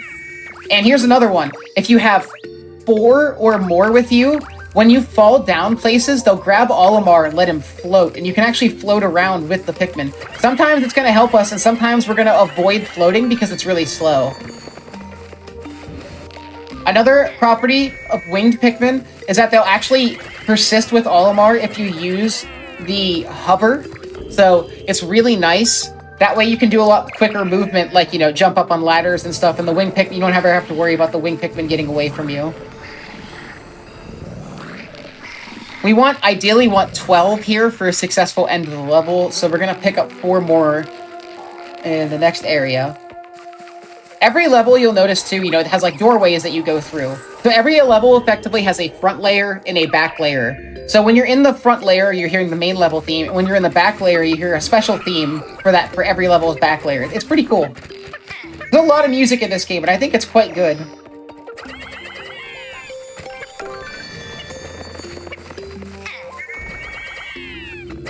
Okay, so we wanted 12 Pikmin here because we want to enter the next loading zone with none. And the way we do that is that there are 3 blocks we need to lift that take 4 Pikmin each. The last block is coming up here.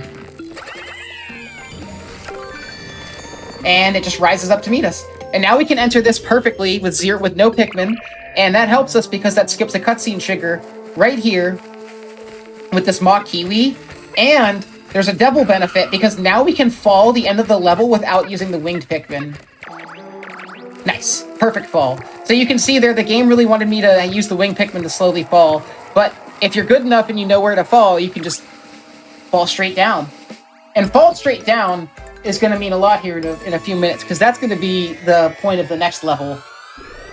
But yeah, our good friends the Winged Pikmin bringing us through yet another successful fragrant forest.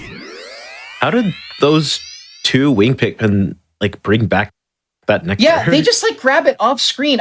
This game's collision is really weird. Enemies will deload far enough away, but when you're ending the level, they still interact with parts of the level. I don't get it.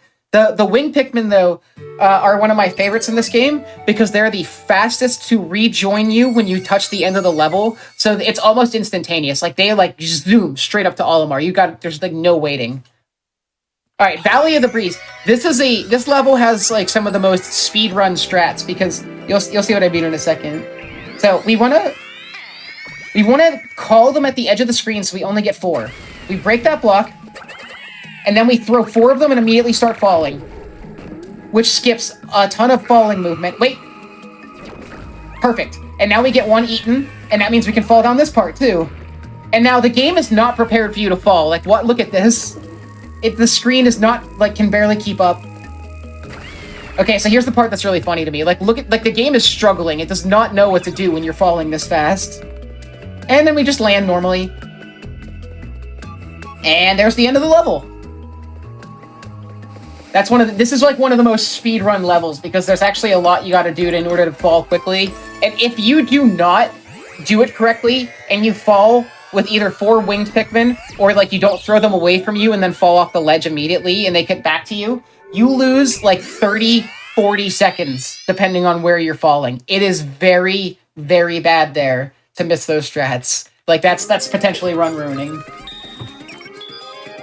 But that is one of the most speedrun levels in the whole game. That's probably the quickest level. I think my IL is like 1 minute and 10 seconds. IL standing for individual level, which is, individually speedrunning each level, which I did that for like a month or 2 months before I started speedrunning this category. I speedran every IL and grinded it down. And the poor mods of Hey Pikmin had to verify upwards of like 50-some runs from me. I'm just going to publicly apologize now. That was a lot of runs. Thank you for verifying, though, Hey Pikmin mods. You guys are cool. Shoutouts to the moderators of your speedrun leaderboards. They do so much work. Yeah. Please don't be mean to them. I say this as a mod of many games, and it can be difficult. It's not as easy as you think to mod some games, and there's you have to put a decent amount of effort and time into verifying the runs. So, okay, this level, the gimmick is waterfall, or water falling, rather, I should say. So there are these droplets that are random. They fall randomly, and they don't do damage, but they do knockback to Olimar, and they're really annoying because you can get hit by one, get knocked back, and then another one can hit you, knocking you back again. Like, you have very little iframes from these. But hey, it's our old friend, the water. Ow. I was trying to get... I missed the water. I don't. Well, I missed the water as a spectator. That's fair. It's funny to see Olimar swimming around like he's Mario or something. Yeah, I've never seen Olimar swim before. I know, yeah, and every game he just runs, the captains just sink to the bottom like a rock. Alright, now, we should be able to run straight under these yellow Wally Hops here. Alright, and then there's a big Wally Hop. Alright, now we gotta avoid... coming up, we're gonna have to avoid a lot of water droplets. Also, there's some Pikmin AI funny here. Alright, we need the Pikmin to follow us down this stream. They sometimes like to not catch up with you. So I'm trying to call 2 sets so that they'll follow me.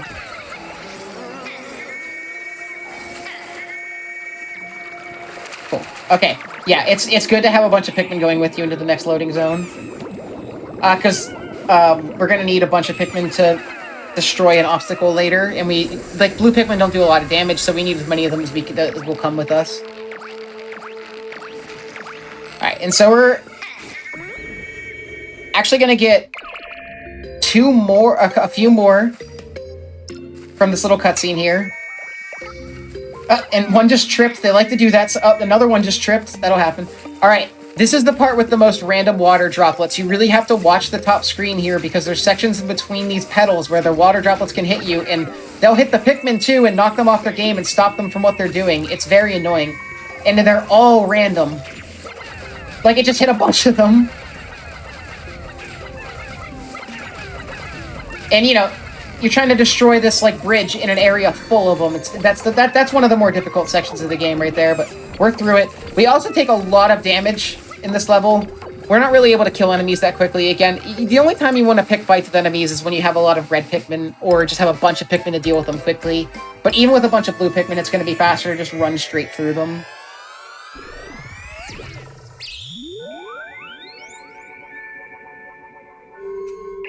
That made me more nervous than I think it should have. Yeah, that level can be really difficult in an RTA setting, just because the water droplets can either like barely affect you, or it makes it really difficult to do anything towards the end of the level. And they can just chain on you like it's nothing. Alright, Bed of Fallen Leaves. This is a pretty simple level. This is the one it's like not an auto-scroller, because things you do affect the speed, but if you're like speedrunning it, it's almost like an auto-scroller in that it's very simple. You'll see what I mean in a second here. We need to gather 4 winged Pikmin and run straight off the ledge. And now this whole level is essentially going to be spent in the air with these winged Pikmin. We want to stick to top paths because they're slightly faster. You don't lose any speed from moving downwards, but I think you lose a tad bit of speed from moving up.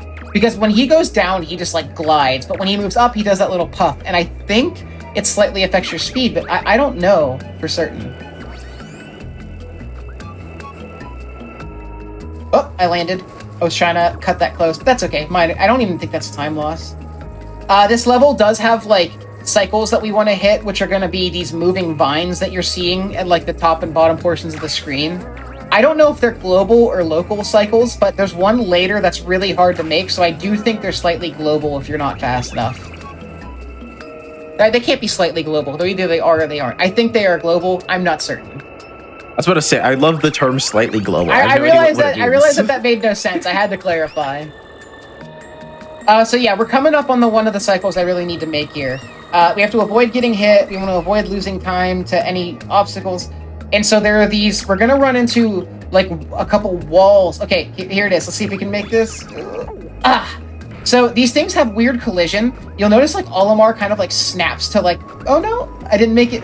Olimar like snaps to weird positions on them. So if you approach it at just the right angle, he'll snap backwards and move through that without having to wait for the cycle. But it's really, I don't know if it's cycle based or just random or super precise positioning, but it is quite difficult to get the correct damage boost through that. So yeah, more often than not, you're gonna miss it. Oh, so I don't know why I was moving up there. That was just like a... Yeah, okay. I did need to move up, but I didn't need to move up as early as I did. Alright, now we got a wall of these to make. Again, we want to... There's going to be some that close from the top and bottom now. We want to try to hit them at just the right angle and see if we can squeeze by. No. But I don't know if you can notice, but his collision when he touches these is super weird. He gets snapped to all kinds of weird positions. Okay. And that's Bed of Fallen Leaves. Pretty simple level overall. Really, the big thing is trying to squeeze through those vine cycles, but I don't know if you really can consistently.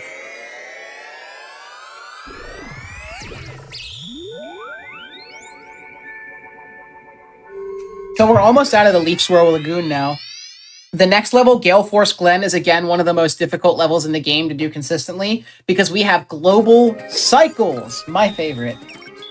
My favorite speed tech. Just don't mess up. Yeah, just don't mess up, and everything will be fine. Alright, 5X, Gale Force Glen. I think this level is really cool, but it's also very frustrating. There's a lot of tech that you can do if things go your way. But, unfortunately, sometimes things don't. So we'll see how it goes.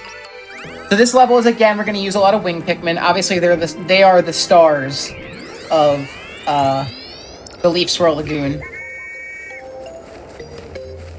So you'll notice there's the global cycle that we need to worry about is this wind that blows in the direction. You'll see there's platforms that actually move when the wind is blowing. Those little leaves. Okay, good. We didn't want to lose any there.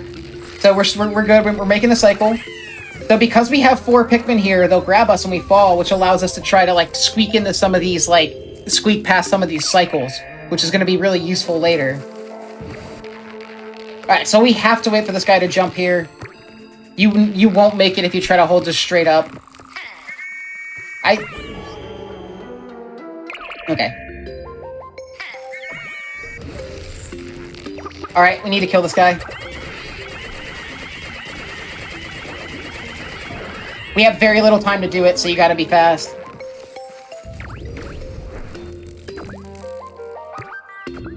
He never wants to get on that platform there. I always just barely miss on just getting onto it. Is there time for just a quick reminder? Yeah, sure. Yeah, I'm seeing quite a bit of primes, quite a bit of subs, people maintaining their streaks. I just want to remind everyone that subscribing, gifting subs, using your prime subs, cheering bits, all of that helps support GDQ Hotfix. If you like the speedrunning content we do and like how regular we're live, then consider dropping a sub or some bits. Yeah, support the good people who do hard work for GDQ. They're nice folks. Alright, the ending cycle is going to be the most difficult cycle we have to make here, so it's all hands on deck right now. So, what's the difficult part here is that you have to deal with, if you'll notice in the top screen, all these platforms moving. We need to get into an advantageous position, and we need to get there quickly. Ah, we missed it. So if you get up here fast enough, you can get down, you can get here when these are all in line to just run straight up to the top one, because otherwise you get stuck on different levels. Oh my gosh. We damage boosted straight backwards and still made it. That was amazing. Alright, I just sacrificed a winged Pikmin so I can get an obstacle out of my way. That's the decisions you gotta make in the video game, Hey Pikmin. Another way to cancel the hover animation is to have winged Pikmin, because they'll actually grab you before you can do the hover animation.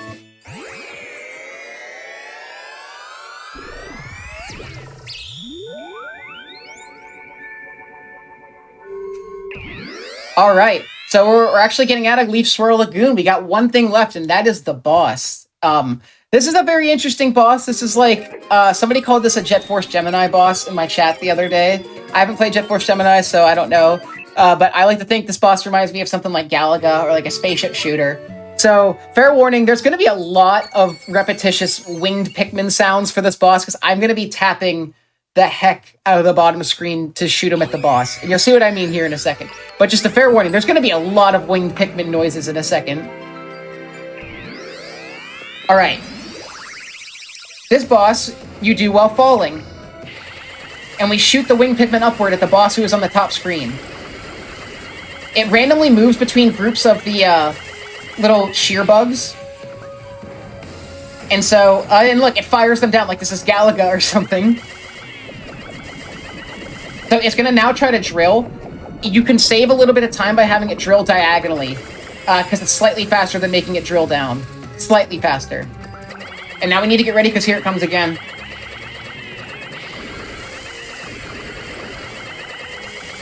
Ah! Okay. We lost a few Pikmin, but we have enough to still have flowers, so that doesn't mean we lost a lot.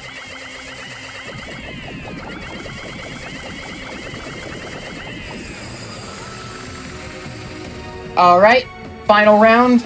Should be able to get all of our hits in.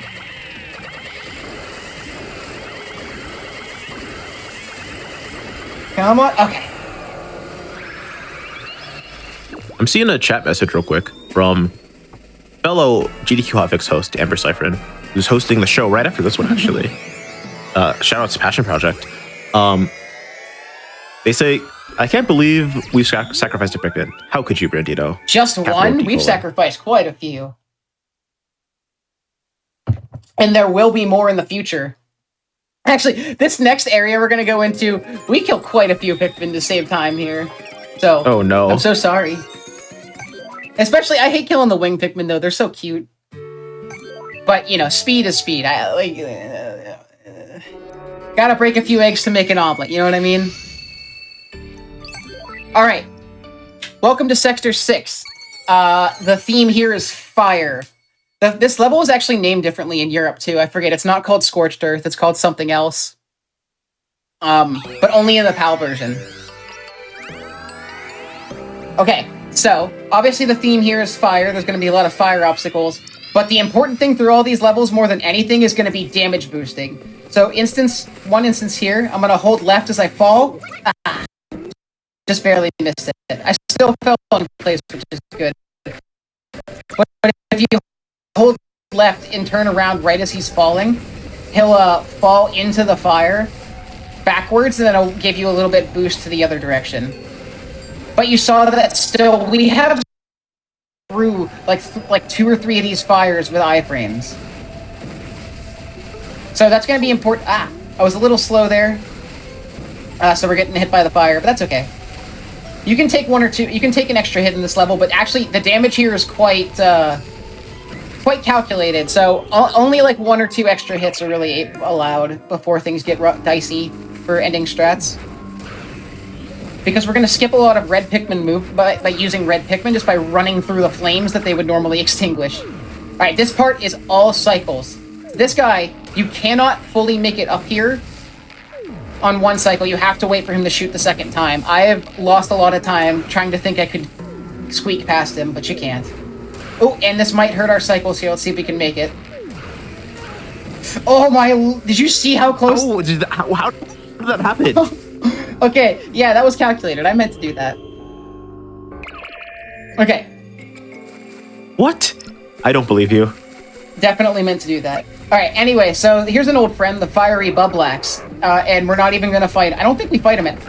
Oh, he eats another Pikmin. Oh, he ate 2 Pikmin. Oops. Forgot to hover there, but that's okay. Minor time loss. This level also has, like, burning leaves. You can see that the leaves start to catch fire as the fiery Bublax lights up on top of them. But we're almost out of here. One more big damage boost we gotta do. Alright, so... Nice. I hold left just at the thing there, and it causes them to move backwards in the perfect direction so that we can run through all this fire without having to use a single red Pikmin, and without having to hover over it. And we finished the level with 0 Pikmin, so now we get the... It's very quick.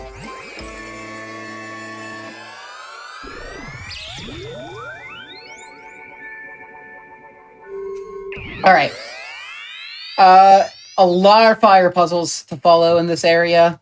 It's funny how there's just one part of the Pikmin world that is constantly on fire.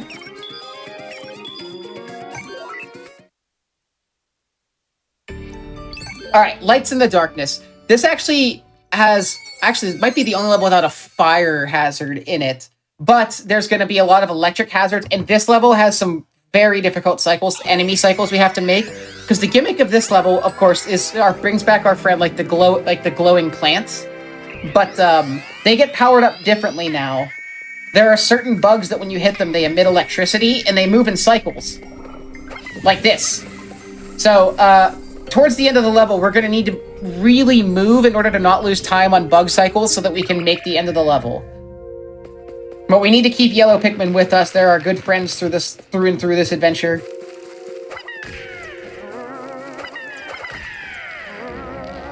We don't want to lose them. We actually want as many as can come with us on like the normal path here.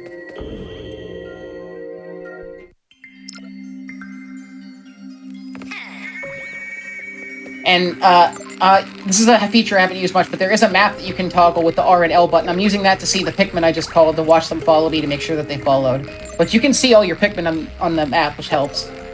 Alright, we need to break this. In order to get light to some of the flowers here, we have to bring in a bunch of sunlight. So, one, we have to break that, and then we have to break this. Now we need all the yellow Pikmin to come with me. As many as we can get. Not all of them are going to follow us, and that's okay. Or they'll all follow us and I'll look like a liar. But I swear they normally do not all follow you. Alright.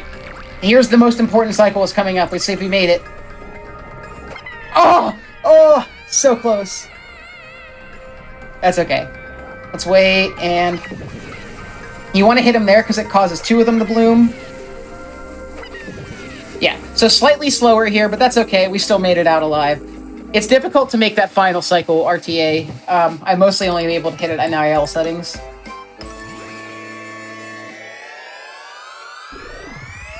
Alright, good job. Out of Lights in the Darkness. Because of the cycles, that's one of the levels I fear. Because, like, the cycles you can lose, like, 10, 15 seconds at a time.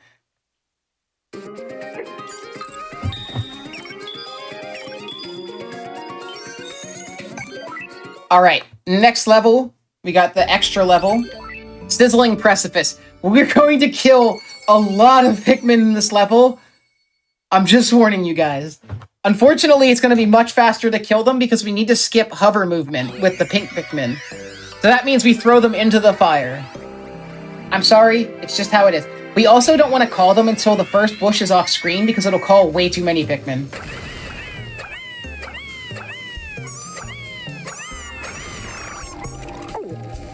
Nice, that was a really good fall. We don't really need the red Pikmin here. I'm just gonna... you have to call... If Pikmin start burning, you have to call them to stop it from happening. You'll see it here. I'm actually... So Pikmin are slightly invincible when you're whistling them to you. So watch this. I'll walk through these guys. They light on fire, but I whistle, and then they all just come straight to me and go through all the enemies.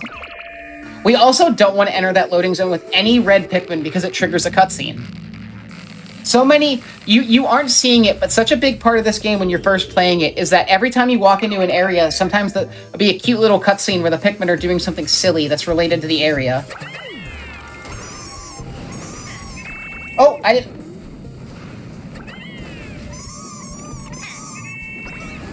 Very good. Respectfully, that looked like a bit of a problem, but... No, that's exactly what we needed to do. Okay. It's really funny. It looks scary. We're gonna skip a cutscene here by climbing this and running Okay, yeah, we just skipped past the cutscene sugar. Alright, now we just need to get to the end.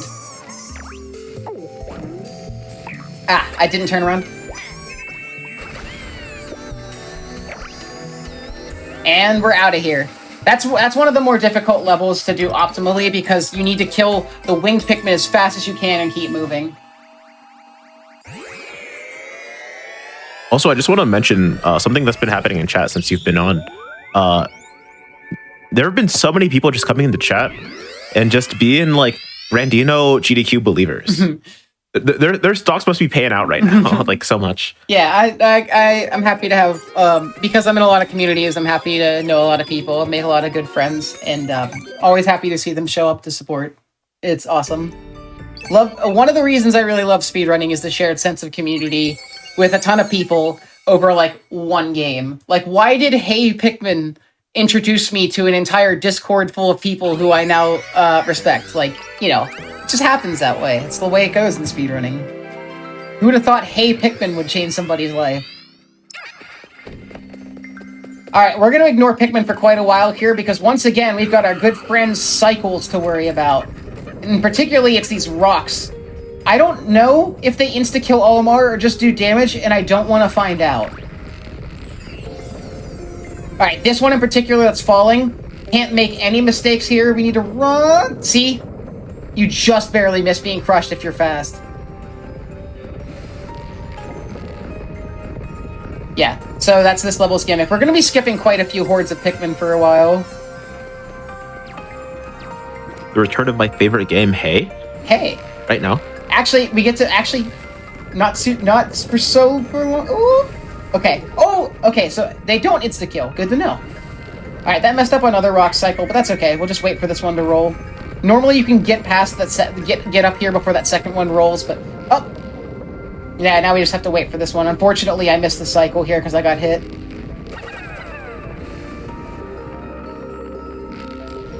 And he actually can go between the screens sometimes. He just did it there. And sometimes when he's between the screens, you actually can't, like, see him or, like, any information like his hover meter. Oh, I shouldn't have hovered there because we actually need the Pikmin to follow us up here. This is what we need them for, is this part of the level. So we can break literally just these blocks.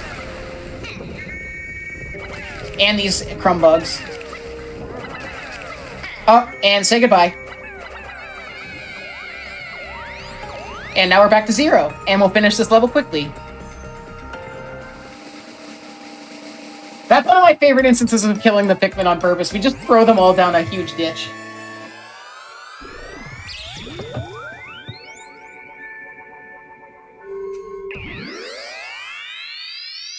Alrighty.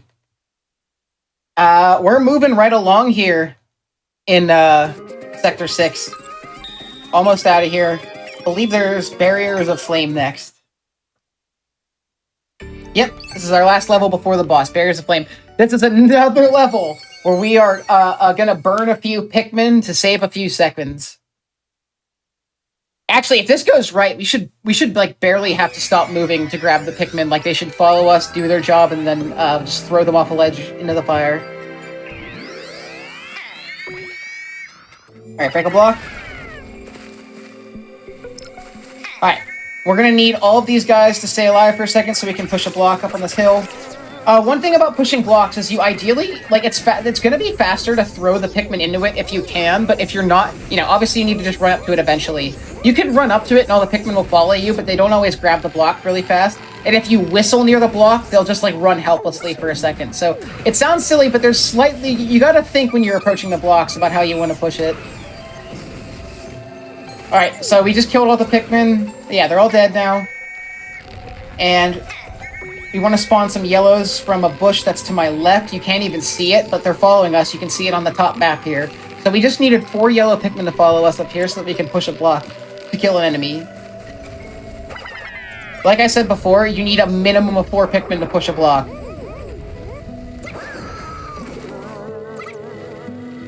And don't try whistling for those yellow Pikmin up there. They'll get confused and then they'll run the opposite direction of the way you want them to go.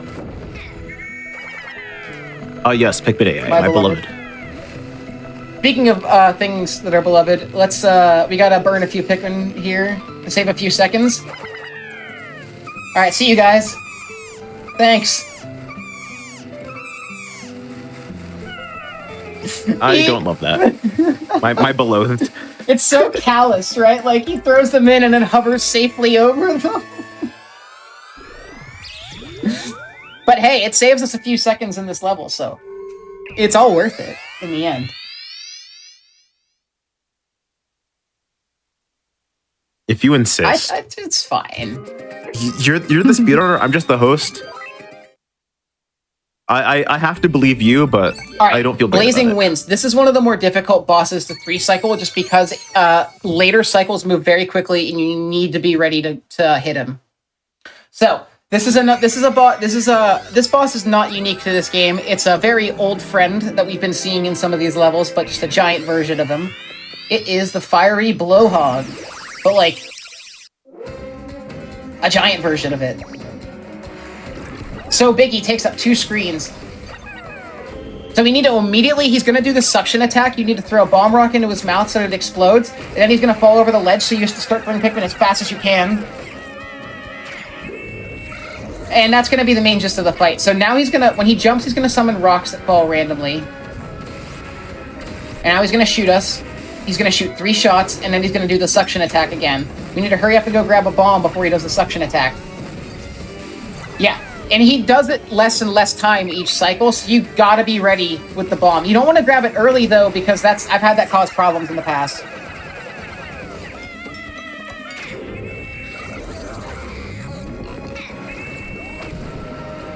Alright, wait for these rocks to drop, and then he's gonna do 3 attacks. And now he shoots 3 of these.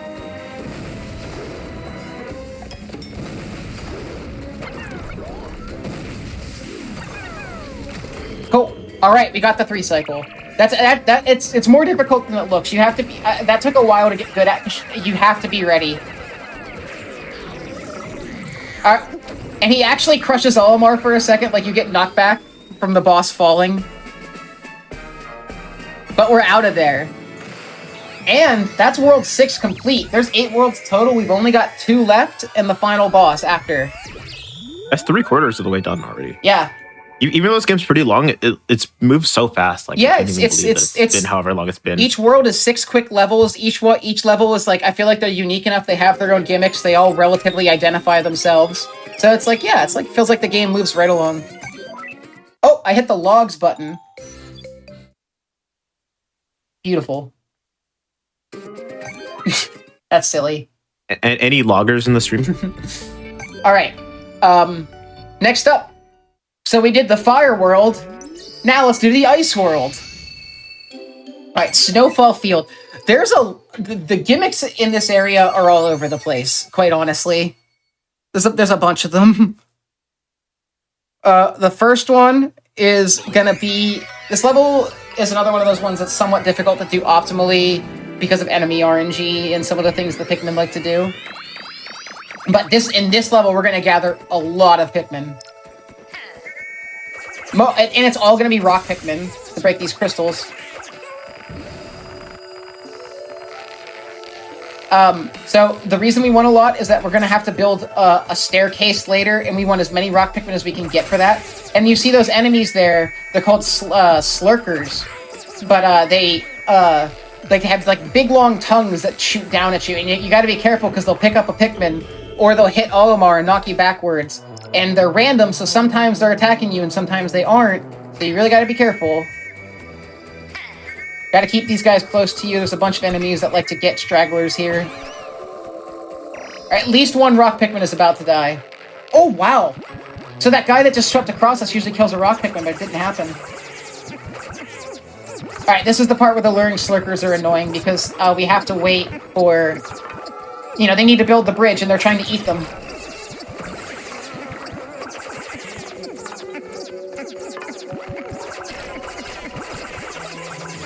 And you can kill them, but unfortunately that doesn't completely get rid of them. But we're out of there. Nice. Good job, boys. We're so back. I feel like you can see, especially with the rock Pikmin, how quickly you have to tap to kill some enemies. Like, they come flying right back to you because of the ricochet that they do.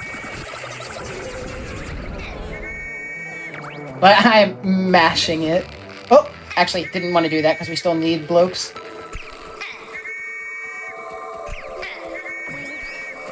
Luckily, there's a ton of rock Pikmin just directly in your way in this level. This is one of the only levels where we get, like, full flower Pikmin just by having a bunch with us.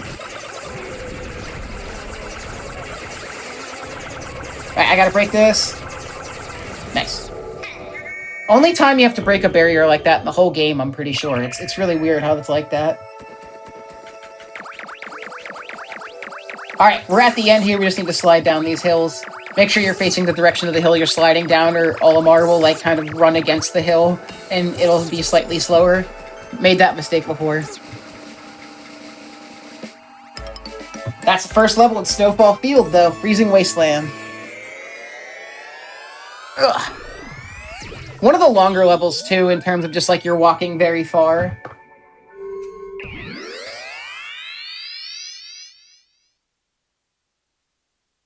This area, I'm pretty sure rock Pikmin are probably the most common here for breaking crystals and stuff, which I guess is supposed to be ice here, but they're the same exact model as the crystals from other levels, so it's crystals. I don't know.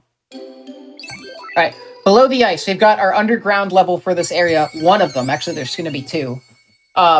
This one has a lot of, like, weird backtracking in it, and the Pikmin AI can be so annoying here sometimes. You gotta make some slow, deliberate movements to avoid them messing with your speed run. So if I hold left here, he'll drop down faster. Just because he'll, like, usually miss the ledge. Okay. Don't try calling them too early. They'll get really confused, and do not go down this vine before they're with you, or else they get confused. I've lost a lot of IL runs to that happening. These blue Pikmin are a menace in terms of, like, actually staying up with Olimar.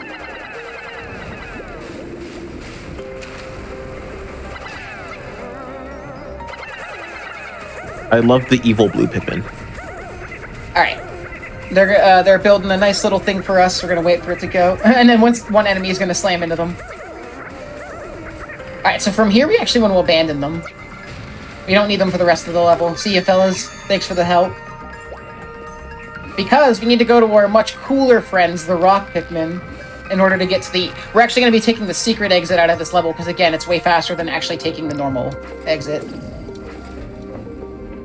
Is there any levels with secret exits where you just don't take the secret exit? It's hard to think of, but I think most of the time we end up taking the secret exit just because it skips, like, whatever you have to do for the normal exit. I can't... It's hard to think of exactly. I think the first level in Sector 6, we don't take the secret exit, we take the normal one. That might be the only one. But yeah, secret exits are by and large way better. You have to do less to get there. For the secret exit in this level, you just need to bring rock Pikmin with you towards the end of the level, and you'll be able to get there. Alright, now we gotta do some climbing here on these little pads that jump up. The rock Pikmin, their AI doesn't know what to do when you land sometimes. They'll just, like, run around in a circle for a second. But we're getting to the end of the level here. This is what we needed them for, is to break through some of these crystal barriers you're about to see. But first, we want to avoid breaking the ones that are below us. But we need to break this. And this takes us to the secret exit. Looks like the rock Pikmin chose not to follow us here. I believe we need to hover... Oh no, I guess there is no enemy. I'm thinking of another exit.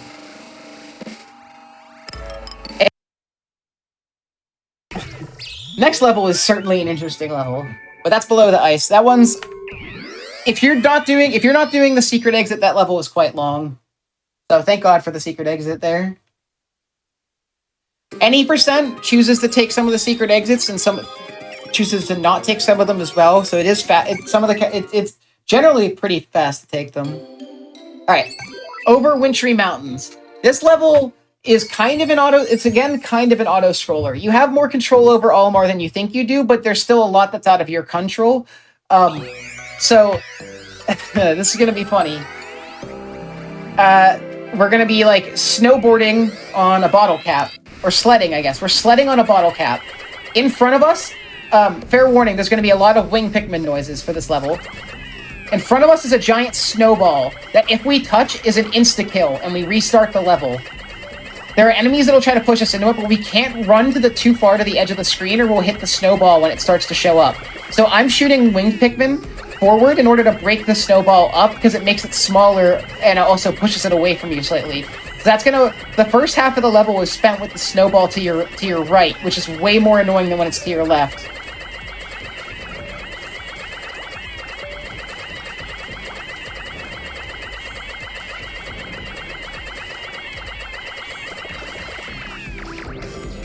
I thought you were exaggerating when you were talking about the wing Pikmin noises. No, they're going to be going for most of this level in order to keep the snowball at bay.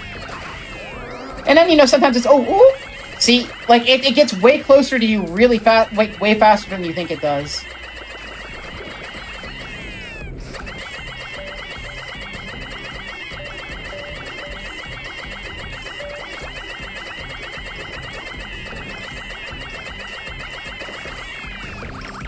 Alright, now the snowball's gonna be behind us from here. So we can hold right and not have to worry about it.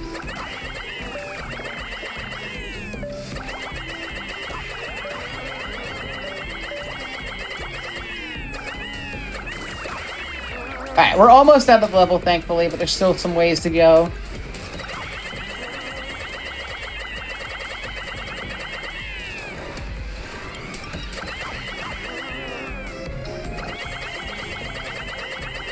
Yeah, this is like one of the most simple levels in the game, just a ride down the mountain. And we're out of here.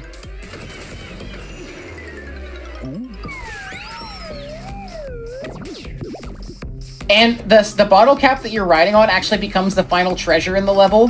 So, you know, you use it to snowboard, and then it disappears off screen and turns into a sparklium seed when you end the level after already beating it, which is funny. Alright. Thankfully that's that level out the way. It's not like it's a difficult level, but it's just like, oh, I always like... never a huge fan of the winged Pikmin auto-scroller.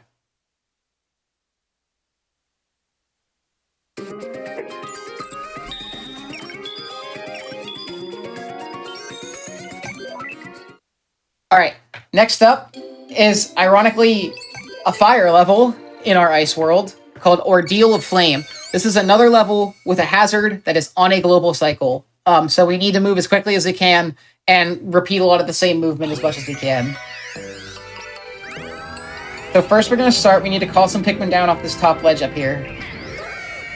Only one usually follows you, maybe two.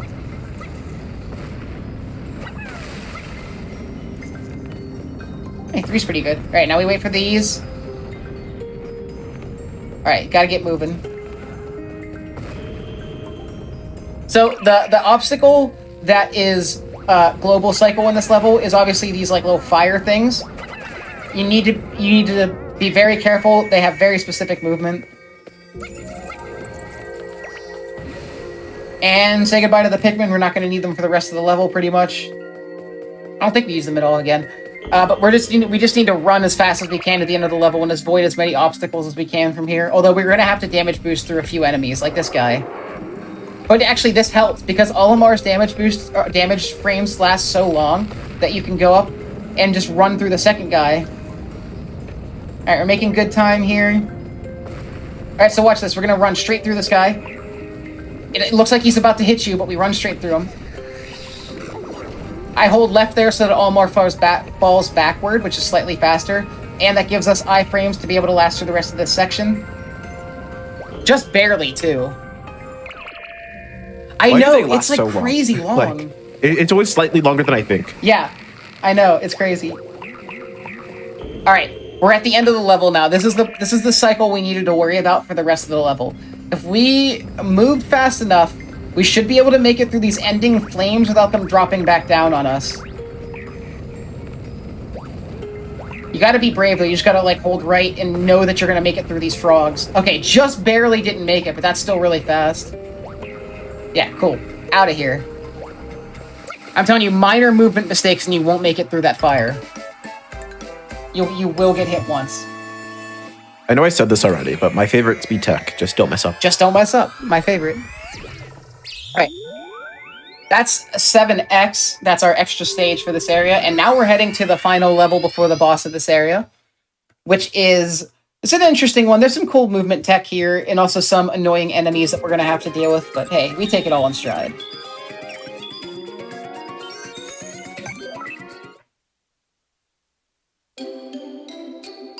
Alright, Frozen Hazard. I don't know what the Frozen Hazard is, because all of the hazards are moving enemies that are in fact not frozen. So, I don't know who titled that level. Right. Interesting piece of tech to start off the level. We're going to try to do a neat little hover here. I'll show you in a second. So he's going to slide down this hill at just the right point you want to hover. And if you did it right, he should be able to land on that, like, straight on this ledge. But there's no worries. There's still a thing there to catch you if you didn't make it. But fastest way to get through there is to hit the hover that gets you straight to the ledge. But it's hard because when you're sliding down the hill, you can't really control where you stop. We're also going to get a ton of red Pikmin in this level, and we are going to need them every second of it.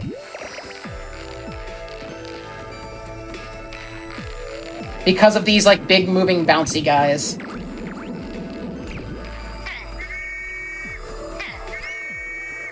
Keeping them close to avoid them getting hit by the enemies here. And now we have flower Pikmin just because we have so many.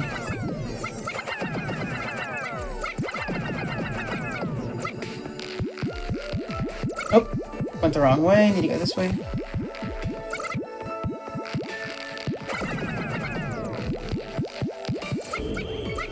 Alright, let's see how many followed us into the loading zone. Okay, cool. That's still a lot. Sometimes they don't always follow you down, because if you move quickly, they won't, like, be able to catch up. Gotta worry about these cycles here, but should be fine. Can actually bounce on this guy because we'll get high enough above him. And we just barely missed the next guy. One of the Pikmin trip. That seems to happen a lot in this level. That can be worrisome if a bunch of them trip as you're trying to get to a loading zone, because you might leave them behind.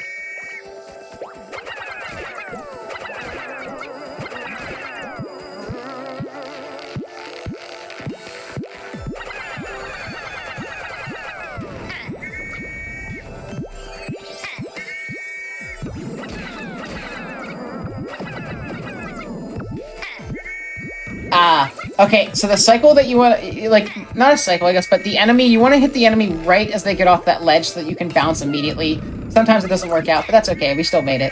You need a bunch of Pikmin here. You need a bunch of Pikmin to move these enemies. Like, I've tried doing it with, like, 3 or 4, and it's so bad. Like, you need a good stockpile in order to move them. And that's getting us to the end, almost to the end of the level here. Just a few more ways to go. It's very weird seeing you actually have, like, red, so you can, like, take out the enemies. Normally we're just, like, running through them all. Yeah, they give you red Pikmin a lot at the beginning, and then you don't see them for quite a while. For better or for worse. You see them again in World 3, but yeah, they aren't... Like, I guess I think of red Pikmin as, like, the de facto Pikmin, and it's interesting to not always see them in the game. Just because they're always the first one you get in, like, all of the games.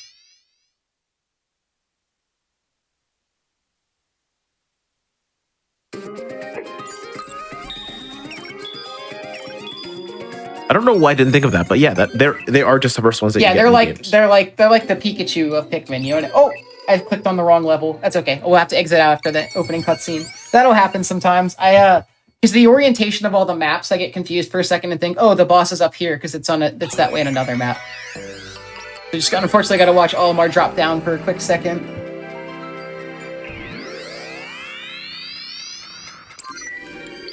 The good news is if you don't grab any Pikmin, you can immediately return to area select. If you have Pikmin on you, then the game puts you into you have to, like, watch the end results before you get to the next level. Alright, Cold-Hearted Guardian. This is an interesting little boss. I think it's kind of fun.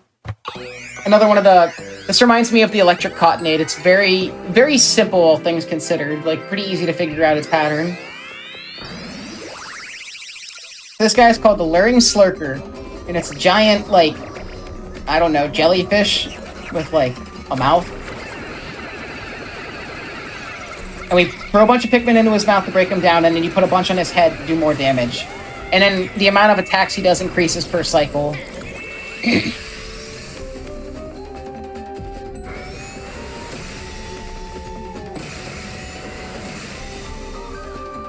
Alright, just wait for this. He turns into a Chaos Emerald for a second.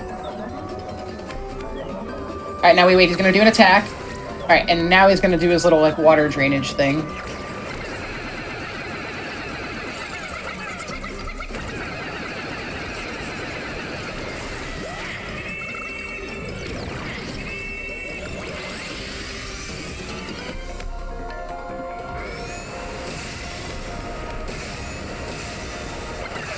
Oh, that's okay. He only killed 2 Pikmin by landing on a bunch of them. Isn't that crazy? Alright, now he's going to do his attack 3 times. And go over here. But the trick this time is that he's going to start... Yeah, he starts moving to attack you there, so you need to move away from him as you're throwing the Pikmin instead of moving towards him. But, all that said and done, very easy boss. And now we're into the last area, right? Yeah, we're going into the last world now. So all we have left is World 8 and then the final boss. Now, World 8 has its own boss. It is not the final boss, so World 8 and then the final boss. But yeah, we're heading into the last area. So if you're wondering, you know, we've been through a lot of different biomes. What could the last area be? Especially because they've already used the lava world. Well, I actually really love the last area. It's a very unique style, but it's called the Lush Life Murk. And it's kind of just like a very lively and toxic swamp. I think it's pretty cool. Wasn't what I was expecting for the final world of this game. But it's like an area where there's still a lot of life blooming, but it's very dangerous. Alright, now, you'll notice the... Don't you love sludge? That purple sludge is insta-kill if we touch it. Okay, so funny thing happens here. Olimar hovers between the screens. I can't see his hover meter, so I just have to know that he's gonna land right here. And be good when he does. And I still can't see it because his hover meter is above him. So I just gotta ride this hover all the way out till he drops on this dragonfly here. Dangerous level. A lot of dangerous movement here if you want to move fast. Alright. Gotta run straight onto this and then hover. Yeah, we are using hover to its max in several parts of this levels to skip these dragonflies, because otherwise it's more of an auto-scroller as you wait for them to move.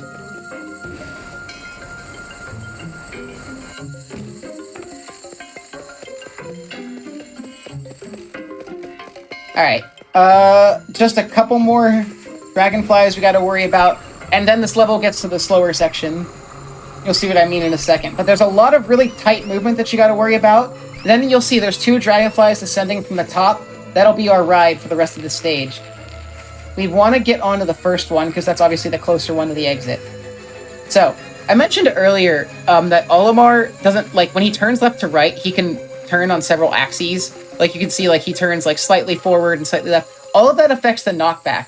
So if I face completely forward and he gets hit by an enemy, he'll stand in place. And that's going to be really helpful to stay on this thing if any enemies attack us, which they will right about here.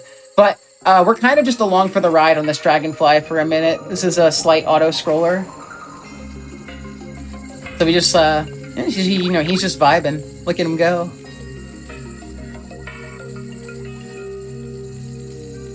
This part's usually like when I get up and stretch during the speedrun. Because it's like you got this really intense level, and then you get on the dragonfly, and then he's just on the dragonfly for what feels like ever. Great time to take a sip of water. Stay hydrated. Stay hydrated, yeah. Water's so good. Love water. Big fan.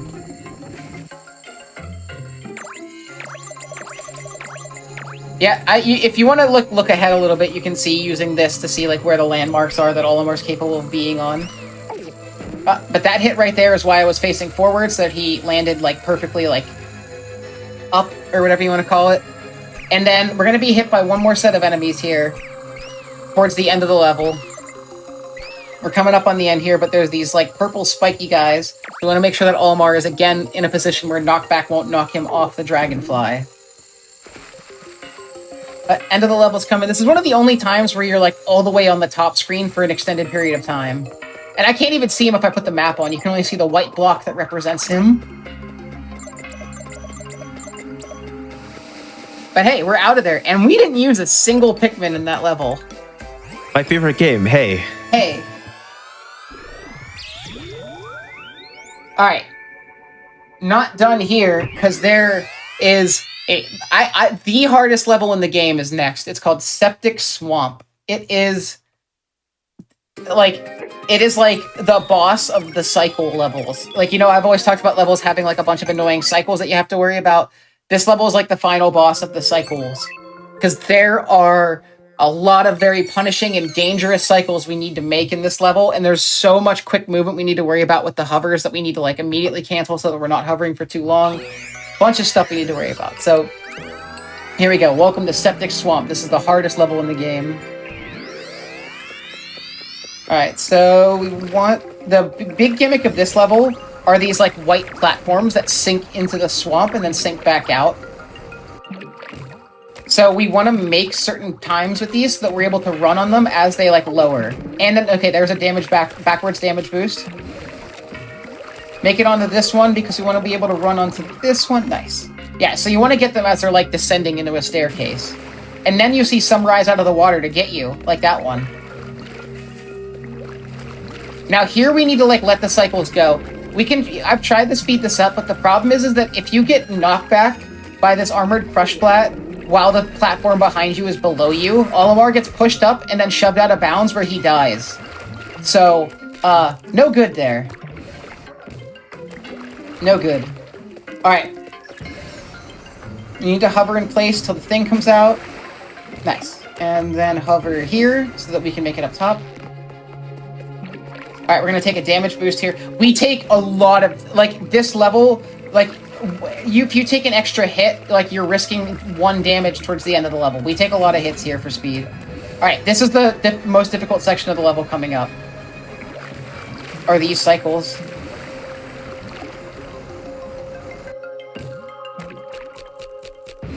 Alright, we need to land quickly. Okay, cool. This cycle is harder to make than it looks. If it goes up too high, Olimar won't squeeze in and he'll just fall straight into the poison. I've had it kill speedruns. Okay, red Pikmin, thank God you're here. They're gonna do so much. Are you guys ready? They're gonna help us so much. See ya. No! They helped us so much. Now we're gonna save time on the ending animation. Alright, do not try to hit into this armored crush bat while hovering. You'll be hit way too far back. That's the last hit we're going to take for this level, though. So yeah, you can see we're at 2 damage. If I took 1 extra hit by accident, I would have been at 1 damage to end the level, which is very scary. I'm just going to let the hover ride out until he falls onto his platform. And we're out of Septic Swamp. Yeah. Any capital D coloners in the chat for the brutal Pikmin murder that we just witnessed? All in a day's work.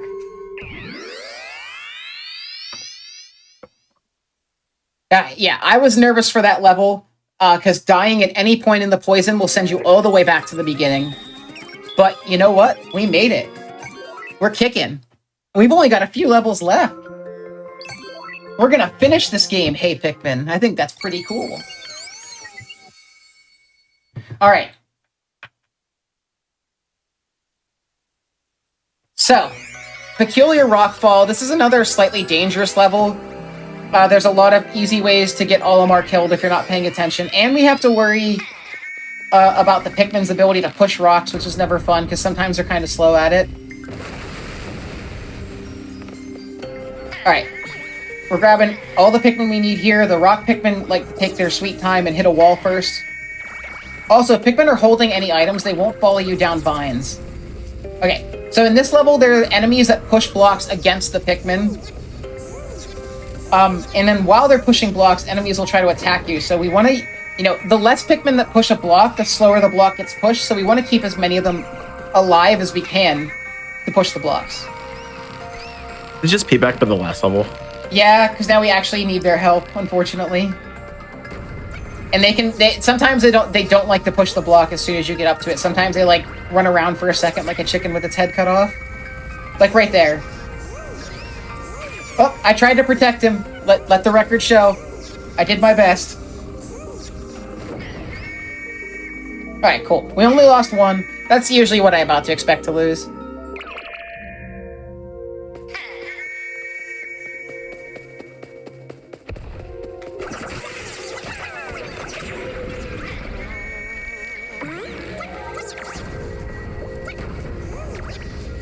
Look at that red guy up there. He's so lost. He was darting back and forth. Bro could not find me. Why did he just start vibrating? He couldn't find me. I accidentally landed on that ledge, so I had to get them all coming back to me. There's a bunch of enemies here. We'll probably lose the Pikmin. Yep, 2 rock Pikmin just got killed.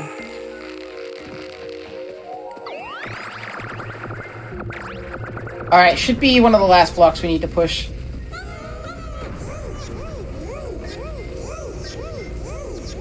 Oh. Am I gonna die? I might die. Wow, yeah. Unfortunately, I haven't seen that. I forgot. Not forgot, but the yellow Pikmin that normally jump up with you were not with me. So unfortunately, I died there and have to go back to the beginning of the level. But the good news is that we're still plenty on track. That's the only death so far. Unfortunate though. Never fun to get crushed like that. We've been avoiding a lot of those deaths in a lot of levels. So, you know, sometimes it happens. That's okay. No worries. Let's keep moving.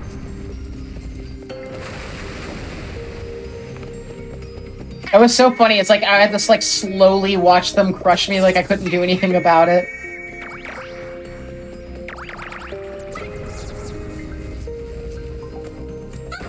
I always like expect you to die from like being crushed, but I never like want it to happen. I'm like, surely there's a game that just like won't kill you for getting like crushed, right? Yeah, right. Like I was like, oh yeah, those will push me out of bounds or something, right? No, it just killed you.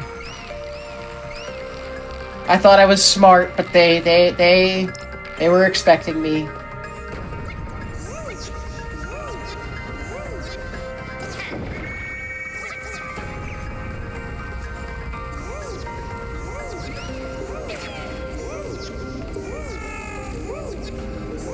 Really, 0 for 2? It's hard to hit that guy and like avoid him hitting the Pikmin just because he's like on a beeline to hit them. That's okay. Rock Pikmin respawned like nothing happened. Oh.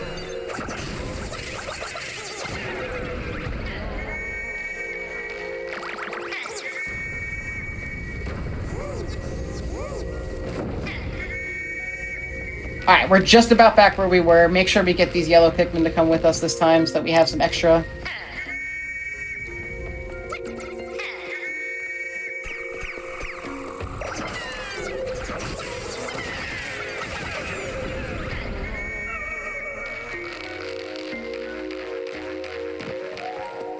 Alright, we should have plenty this time. No crushing here, please. There we go. Look at him go. Right back where we were, like nothing happened.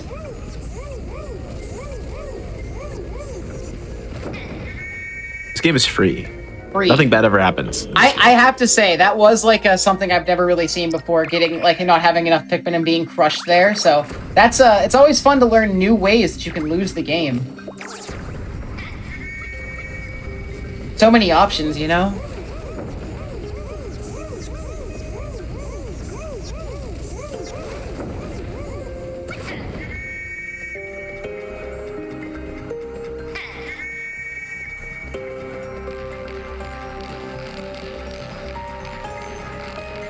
Alright, out of here. Like nothing even happened. I think we're taking the secret exit? But I'm not certain. I think so? Oh no, it would have said if we took the secret exit at the end. That was not the secret exit, but there is a secret exit in this level. To get to 8x.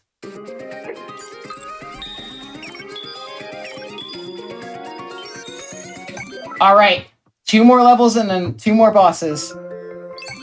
Alright, Olamar's Madcap Ride. Now, I hope you guys liked the level where we rode on the, what's it called? I don't know, what's it called? There's words. We rode on that dragonfly. Well, we're gonna do it again. Of course.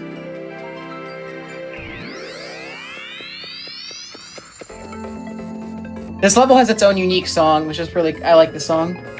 Very, very, like, spacey. Yeah, this looks good. There's a lot of nice music in this game. Alright, so we're just gonna take a ride. The main thing we need to worry about here is enemies dropping onto us, which will happen several times.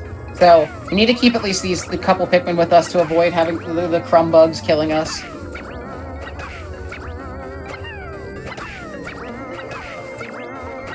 Just gathering some sparklium because we can. Here come the crumb bugs. You can see them walking on that ledge up there.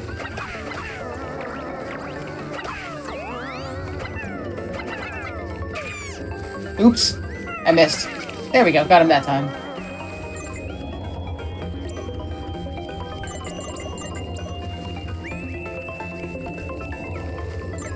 Alright, gonna get hit here, but the Pikmin won't. Which is interesting. Oh, but he still died anyway. So the thing about this level is that you can technically kill the Pikmin at just about any time, if you want to, by throwing them off the head of the dragonfly, but we want to keep them with us as long as possible. You know, ideally, we'd like to kill them all before the end, as we've been doing. Right, coming up on the first place where this thing stops. And then we're going to run through the ground a little bit, and we're going to catch back up with it in a second.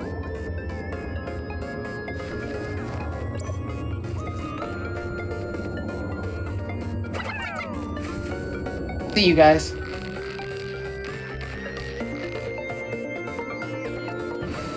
Whoop, he didn't grab the vine.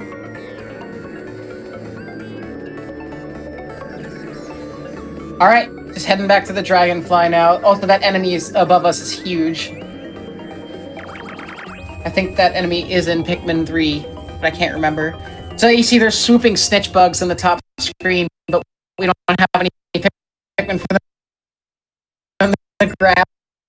I was gonna say that one like, enemy angrily flying away from us was like taking up the entire gap and parts of like above the gap and below the gap. Yeah, very, very big enemy, and it's not even a boss. It's just like holds a bunch of sparklium if you want to go for it. So actually, we can't even get those red Pikmin that are up there because you need Pikmin to break the blocks under them.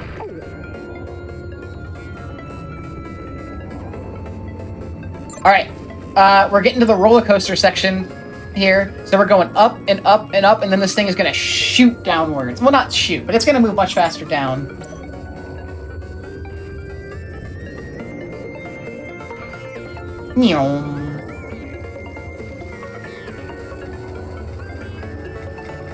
And we're out of here. Now, for whatever reason, they thought World 8 needed not 1, not 2, but 3 auto-scrollers. So the next level is also somewhat of one. There's going to be movement outside of it, but there's still some auto-scroller-y sections. Which is funny. Also, one of the prizes in this level is a Super Mario Land cartridge. You can see it in the results screen there. Alright, this is our last level. After this, we've got 2 bosses, and that's it for Hey Pikmin. The world premiere of Hey Pikmin here on Hotfix. The only Pikmin game. The only Pikmin game on Nintendo 3DS. Alright, our good friends, the Gatling Groinks, are back all the way from World 3. That's the last time we saw them. And now we're gonna just set sail on a poison river on a tuna can. Or whatever this is supposed to be. Gotta avoid the Gatling Groinks because they're gonna shoot at us as soon as they see us. And it takes a while for their shots to hit because they're coming in from off screen. Oh, another thing worth noting. There are no 3D effects in this game. Like, if you turn the 3D dial, nothing happens. And that's partially because the game is all played on the bottom screen. There's nothing really to illuminate. And because this game was released funnily enough, alongside the new Nintendo 3D 2DS XL. So I guess that was also part of it. It's like, oh, you don't even need 3D for this game. But you don't need 3D for any game, really. I've run multiple 3DS games, and I've barely ever turned that slider up. #1 game worldwide, Kitty or Surprising, has very good 3D, so I'm used to like just every game having like some random touches of 3D, even if it doesn't use it. The best games are the first-party games. Like, I love Luigi, the 3D and Luigi's Mansion remake, because like when you turn it on, it feels like you can literally like reach into the screen and grab something out. It looks so cool. I love when it's super depthful like that, and it like adds layer to the game. But like, it's a gimmick that's only good for like a few minutes, and then it hurts my eyes.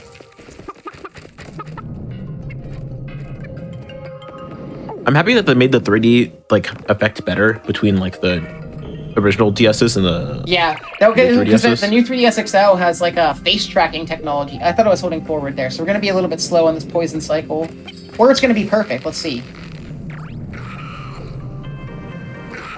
All right, so when I say poison cycle, this is the only instance of like traditional Pikmin like pink poison in the game, like the kind that white Pikmin would be invincible to in earlier games.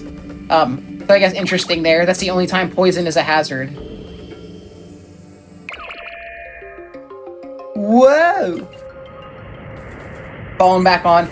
Luckily, we're nearly to the end here. We just need to survive an onslaught of Gatling groinks. They're gonna shoot everything they got at us. And there's gonna be a bunch of enemies that try to take a ride with us too, so... This level is like the most dangerous of the auto-scrollers in terms of just like, stuff is always trying to kill you here. This is my favorite game design trope of you're on an auto-scroller, but like the thing that you're riding on gets things on top of it. Yeah, like all the enemies come on top of it. It just like comes one big party on here. Yeah. Oops. Oh.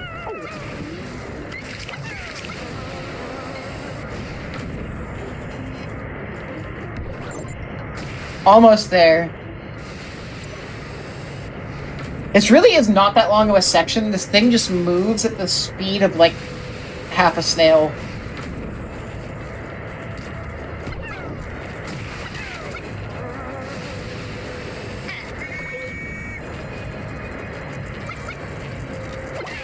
Need to kill these guys before they join us.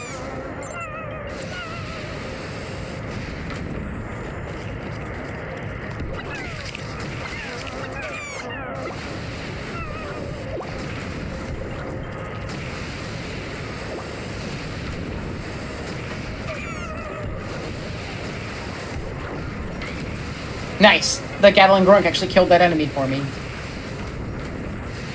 And yet the bread bug lived, the crumb bug lived through all that. Okay, almost at the end here.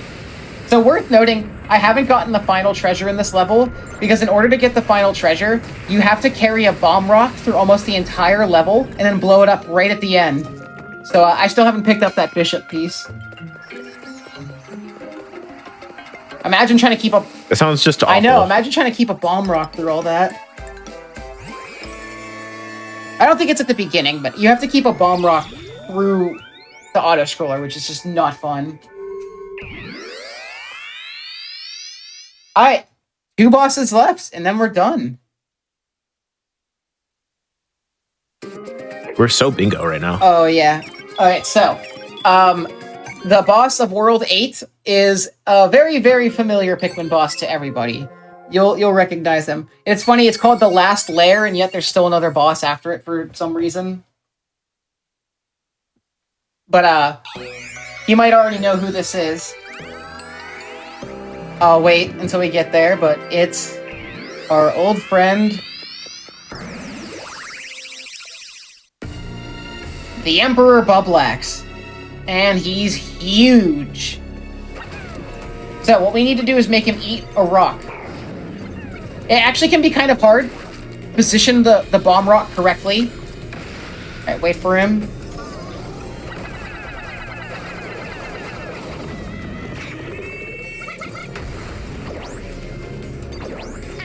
Alright, now it's going to be a while before he opens his mouth again, so he's got some other things he's going to do first. Oh, I didn't mean to throw that bomb rock. That's okay.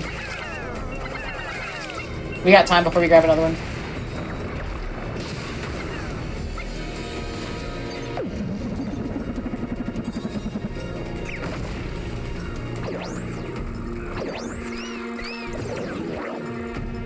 Alright. Now we throw the bomb rock. It can be really hard to tell if you're, like, on it or not. There's sometimes where I thought I got it, but then he missed the bomb rock entirely. Alright, like always, one more round of hits to go.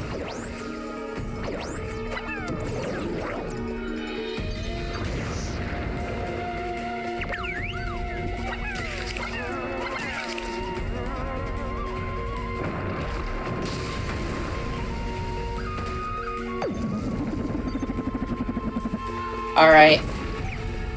Gotta watch for these enemies. He's gonna do his licking attack.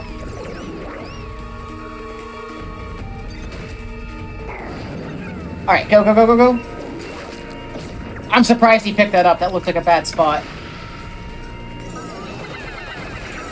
And they barely even need to hit him, and bro is down. Alright, one more boss left. And we're out of here.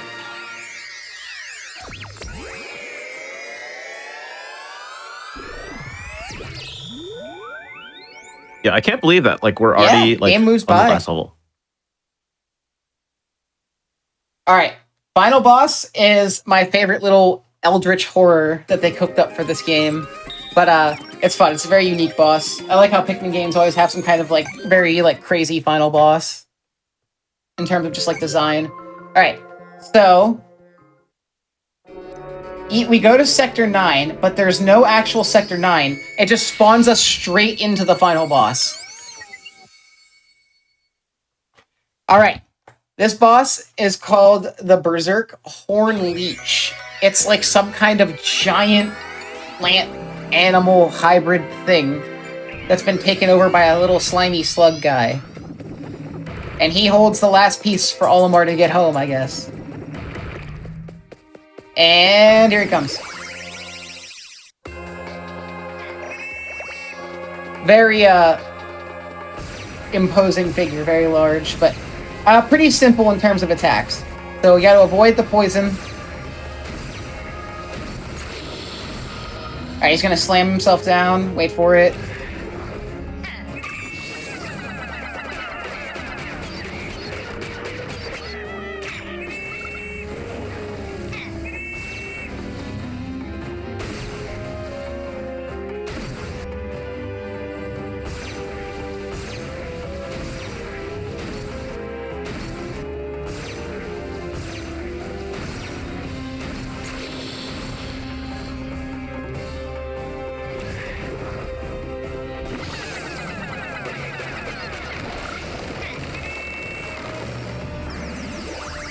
Alright, first phase done, second phase time. That one's pretty simple, you just wait for him to slam.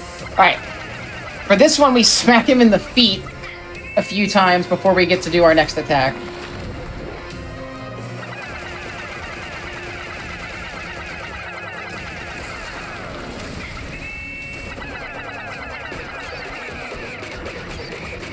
Yeah, the red Pikmin you can watch, they just do a ton of damage to this guy, so it's nice that we get them for the final boss. Alright, these are randomly fired, gotta watch.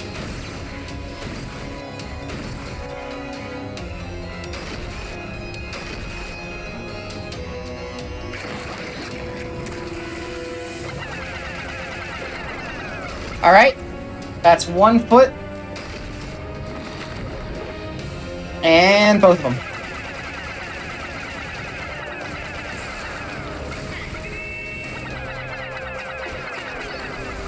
Alright, one more phase, and then time is coming up. It'll be on the last hit of this boss. We're not done yet, though. One more hit to go.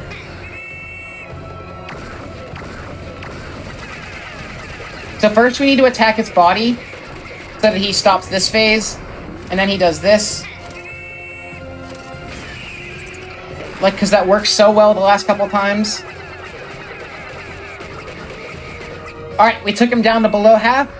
Let's finish him off.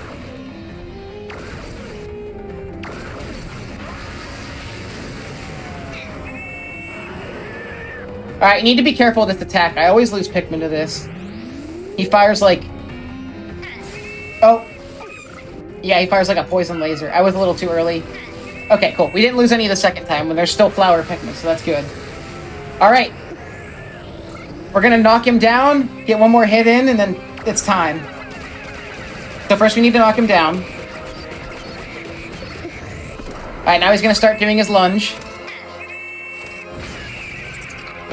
1, 2, 3. Alright, time's coming up. Wait for it. And time. GG. GG. That is Hey Pikmin for the Nintendo 3DS. Honestly, besides the death in 8C, that was a really good run, all things considered. Hit a lot of the stuff I wanted to hit, and got to show off the game.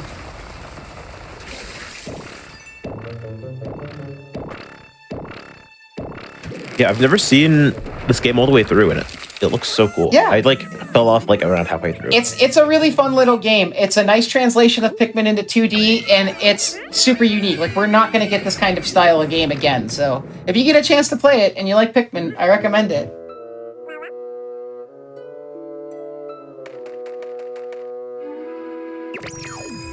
But, I'm happy to say that I'm actually not going to be going anywhere, because right after this, we're switching over to Sonic Lost World 3DS, which is another one of my favorite games of all time that I speedrun.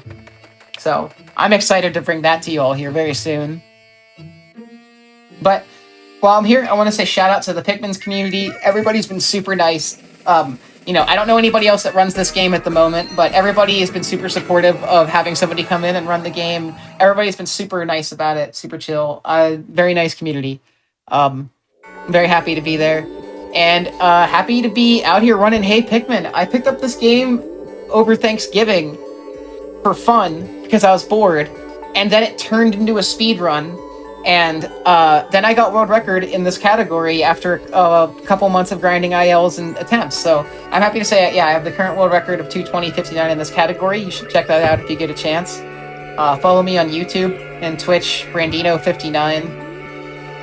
I'm not 59 on YouTube, just search Brandino Speedrun or something. Yeah, that's Hey Pikmin. Thank you guys for having me, and I'm gonna be back here very soon, I think. Yeah, like you said, we're going to be back in just a few minutes. We're going to be taking a quick wellness break, and we're going to be setting up for the next Brandino speedrun. You guys aren't ready.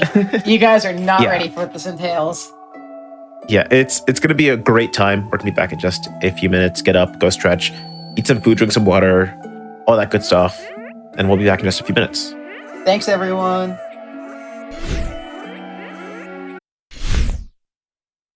Hello, everyone, and welcome back to Going Places, the speedrun live stream Twitch travel show. I don't remember what Hypnotic says. I'm filling in for Hypnotics, and we got Brandino back here again, playing Sonic Lost World on the 3DS. And for this run, he's definitely going to be going places. If you want to explain what I'm talking about. Yeah, so this game was gifted with 7 special stages that are only controllable through gyro. Because of that, it's very hard to record them. As I am both blessed with having a 3DS capture card and apparently liking this game, I have decided to perform it all for you here today. This was supposed to be something I did back in April 1st of last year, but I got really sick during that time, and I'm very thankful that Hypnotics held on to this run and waited till we could do it again. So, this is going to be a treat. You guys really aren't ready for how silly this is about to get. I am standing up right now, just to be aware, my camera is tilted upwards, and I am now standing from the previous position I was in. I'm going to be moving around a lot in place. My cat's giving me a funny look. So I think we're good to begin here. I'm going to count us down then. In 3, 2, 1, go. So, what are special stages? Special stages in Sonic games will give you Chaos Emeralds for completion. Later Sonic games would experiment with the style a lot. Like, this. So, I control Sonic by moving in the real world. Yeah, this one's a pretty simple example of it. But everywhere I go, he goes. And now I'm facing behind you because I have no other choice. Okay, wait. This is a bit of tech. I pause the game and then I turn around because then you maintain the last position you were in without losing the gyro calibration. I'm so happy that you also do this because I used to do this when I played this game. Okay, wait. It's really my cable is only so long, and it gets spun around me if I start spinning too much.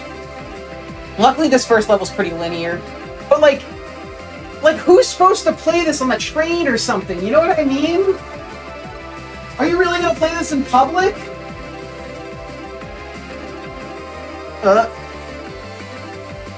Cool. First one down.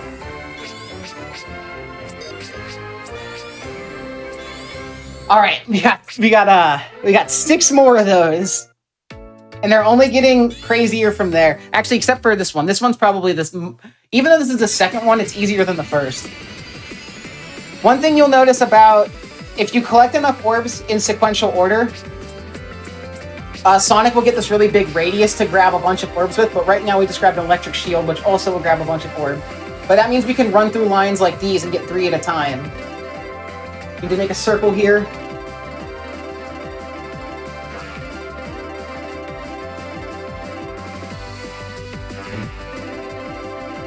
Nice. Okay. Yep. Gotta watch. We need to keep our streak up so that we can still keep grabbing a bunch at a time.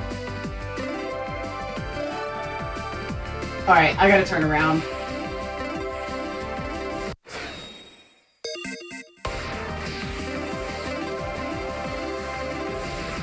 I think I might have been the first person to get legitimate footage of these special stages. Alright, yeah, we just want to grab these in order here. Grab this time. So these special stages have a timer that ticks down, so you want to grab stuff that adds to your time.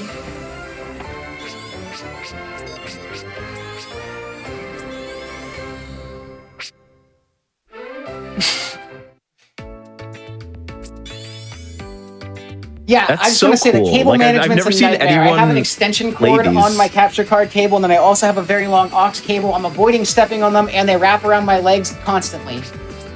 And before every special stage, despite the fact that I'm doing them all in a row, they tell me exactly how to control it every single time. So this level introduces these electric panels. If I touch them, Sonic gets knocked out for a second and gets shocked or whatever you want to call it. So we gotta watch those. Okay, and now you also most of the time these follow a linear path, but sometimes they'll branch off into non-linear paths, and you have to kind of figure out what's the best way to go. And then you gotta watch these corners.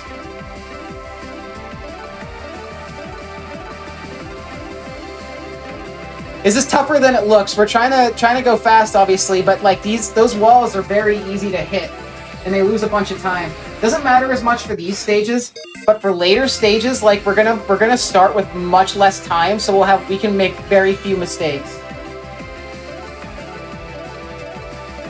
All right, now we got to do some weaving. Let's see how it goes.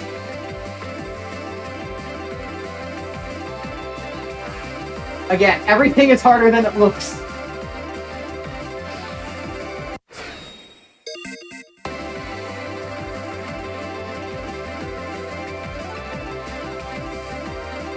Nice.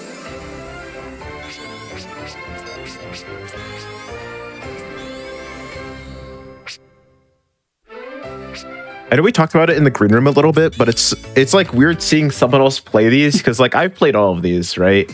Yeah. But, I didn't know what I looked like, and seeing you doing what I'm doing is that's so what I'm strange. saying. Imagine doing this in public. You probably would look a little silly. So this level starts, we have way less time to start, so it's very important that we don't bump in the walls or make a bunch of mistakes and have to go back for orbs. We also want to grab these bigger time orbs where possible, because they'll give us more time, obviously. That was a +10 instead of a +5. Ooh, gosh.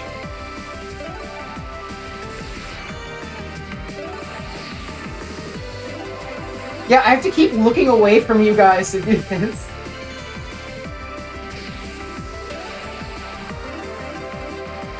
Alright, wait, we're gonna have a weird turn.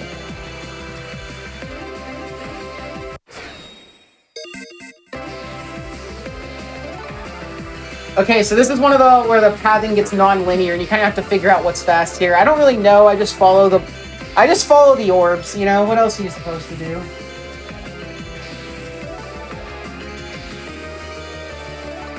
Oh, I missed one. Oh, it's right behind me.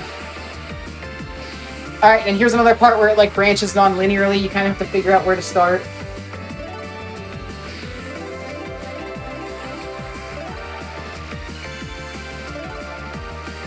Grab this electric shield. Oh, careful, because the electric shield will also grab stuff that hurts you. Oh, wait, no, that's right. Okay, it looked weird for a second. The minus time is not beneficial because we don't have a lot of time to work with in this level, so we don't want to subtract from our time. This level's tough. Also worth noting, your arms definitely start to hurt holding a 3DS up after a while. Okay. There's our emerald. I am absolutely racked at cables. Whoop. I tried to connect and put my time on the thing, but it doesn't exist right now, so it's not going to be able to do that. Chat, someone get a gif of Brandino spinning around at the end like that.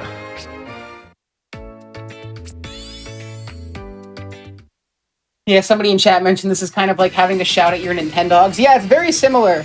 It's real fun if you're the one doing it, but not too fun to be around someone doing it. Alright, World 5, this one's relatively tough here. Gotta watch the way we approach some of these. Very specific pattern you want to follow here.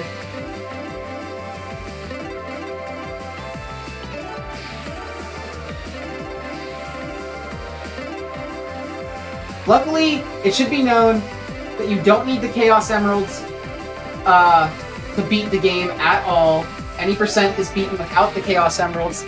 All the Chaos Emeralds do is unlock Supersonic as a playable character, and he's definitely worth unlocking. He's really cool, has his own unique set of speed, but you know, it is a good question. Is it worth it?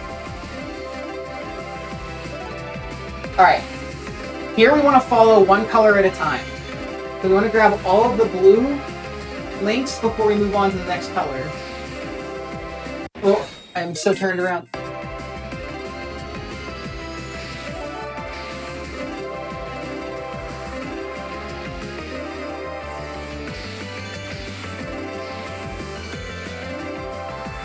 Yeah, these are actually very confusing to route because of the way that they're laid out. So I've been figuring out routes over time. This one in particular is very hard because you're just like surrounded by a ton of them.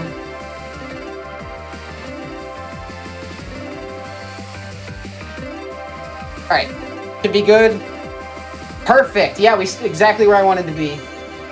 And now we go into the Hall of Orbs. There's just a ton of them here. We gotta be careful, we gotta spin quickly not to hit the walls.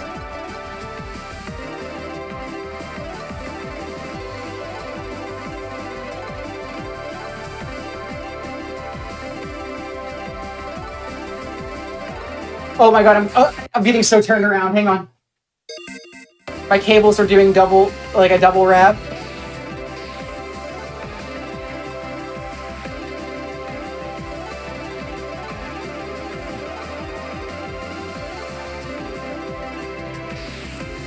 There we go.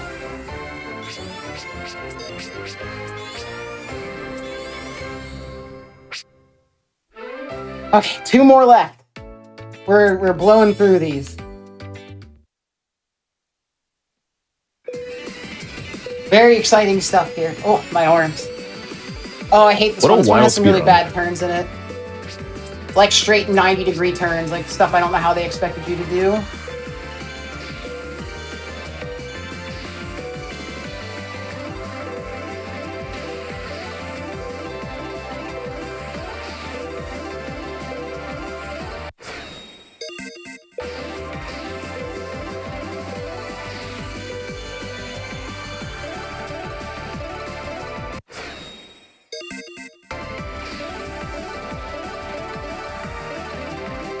Gotta avoid all these 5s, but we have a really wide aura, so it's difficult.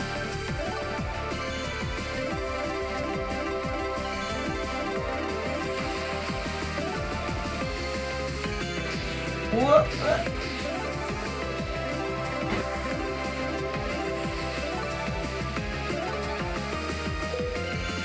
Oh, okay, gotta watch. Those walls are very easy to... Whoa! And these guys are easy to miss.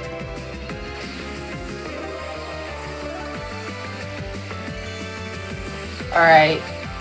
Almost out of this round. There's another one after grab the last guy here.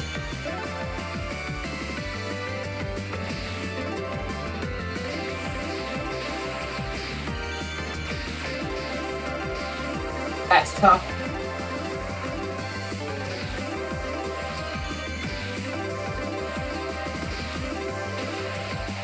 Alright, we have to turn a lot of corners here.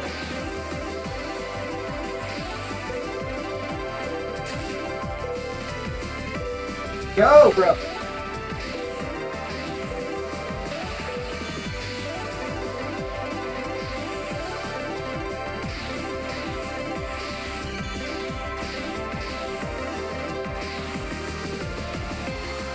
Out of here.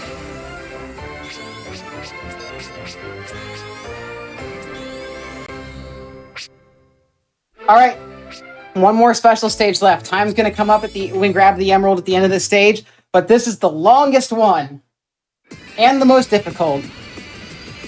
Here we go. Yeah, there's a lot of tricky paths here, and you can't really slow down because you barely have time.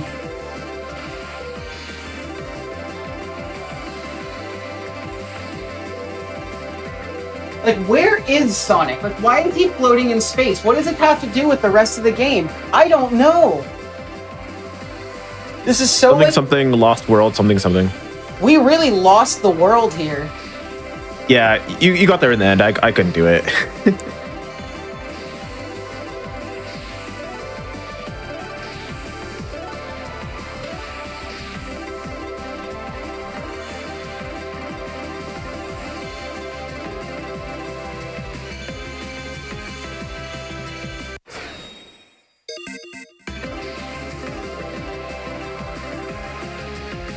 Alright, this part's difficult. I still don't really have a fast route planned for here. It's very hard to get through all these.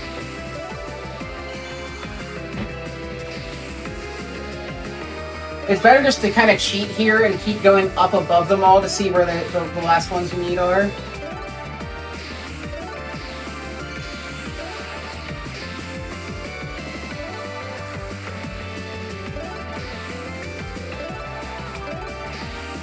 Okay, should be good. Two. Oh, we missed one.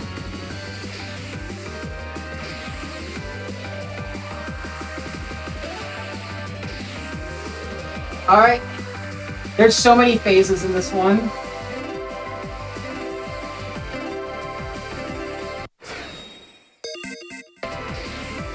I don't understand how there could be this much more in this level. This one just keeps going, and they like basically combine every gimmick from all the previous ones into this one.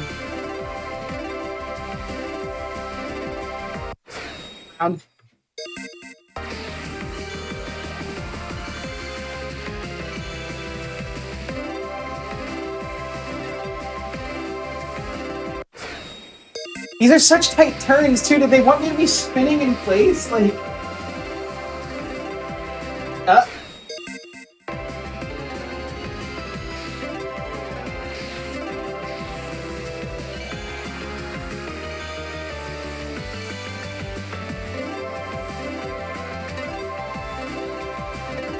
Like, I cannot believe these are real sometimes.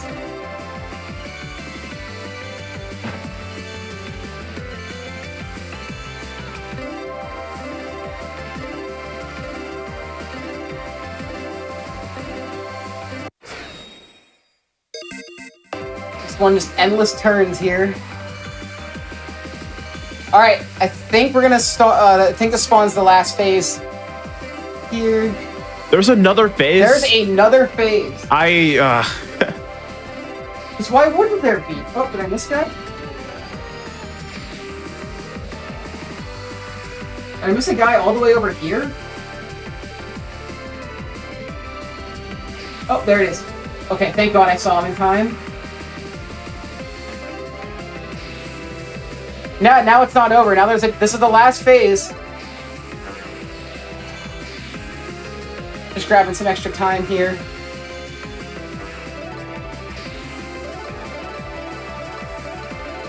Yeah, this one in particular, I have no idea a good fast route for. They're all over this enclosure.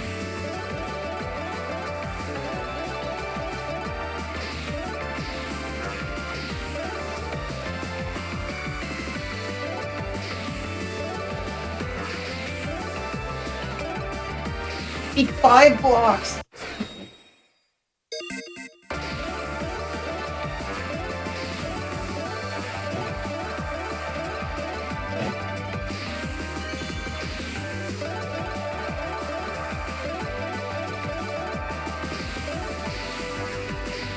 Need to turn back this way. There's a bunch of time blocks I want to grab over here. Oh my God.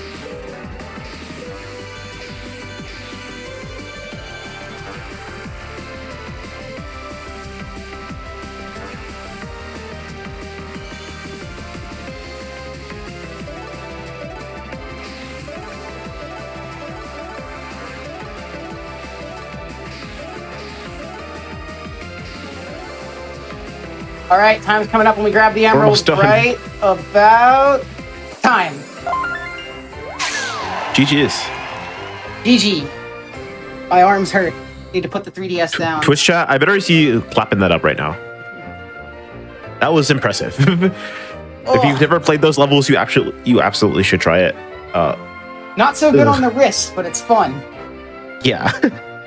But hey, that's let me reach my camera so I can sit down. That is all I got for you guys today. I'm so happy to be here and to do all this for you. I'm so happy to be able to provide the Lost World special stage grind for everyone to see. The absolute experience. Thank you guys so much for having me. I had a great time. Shout out to the Sonic Lost World community. Just recently on the console version, Critical Sid, who's a well-known Sonic speedrunner, got world record and is grinding for the first 109 right now. A lot of Sonic fans don't like Lost World, but I think it's a really good game. You know, I just showed you these special stages and you're probably like, what? But the normal gameplay is a lot of fun. So check out Sonic Lost World if you get a chance. You might even like it enough to speedrun it, and we'd love to have you. And while you're at it, check out Hey Pikmin, which is the game I did before this. And check me out Twitch, Brandino59, YouTube, Brandino. Thank you all so much. That's all I got for you.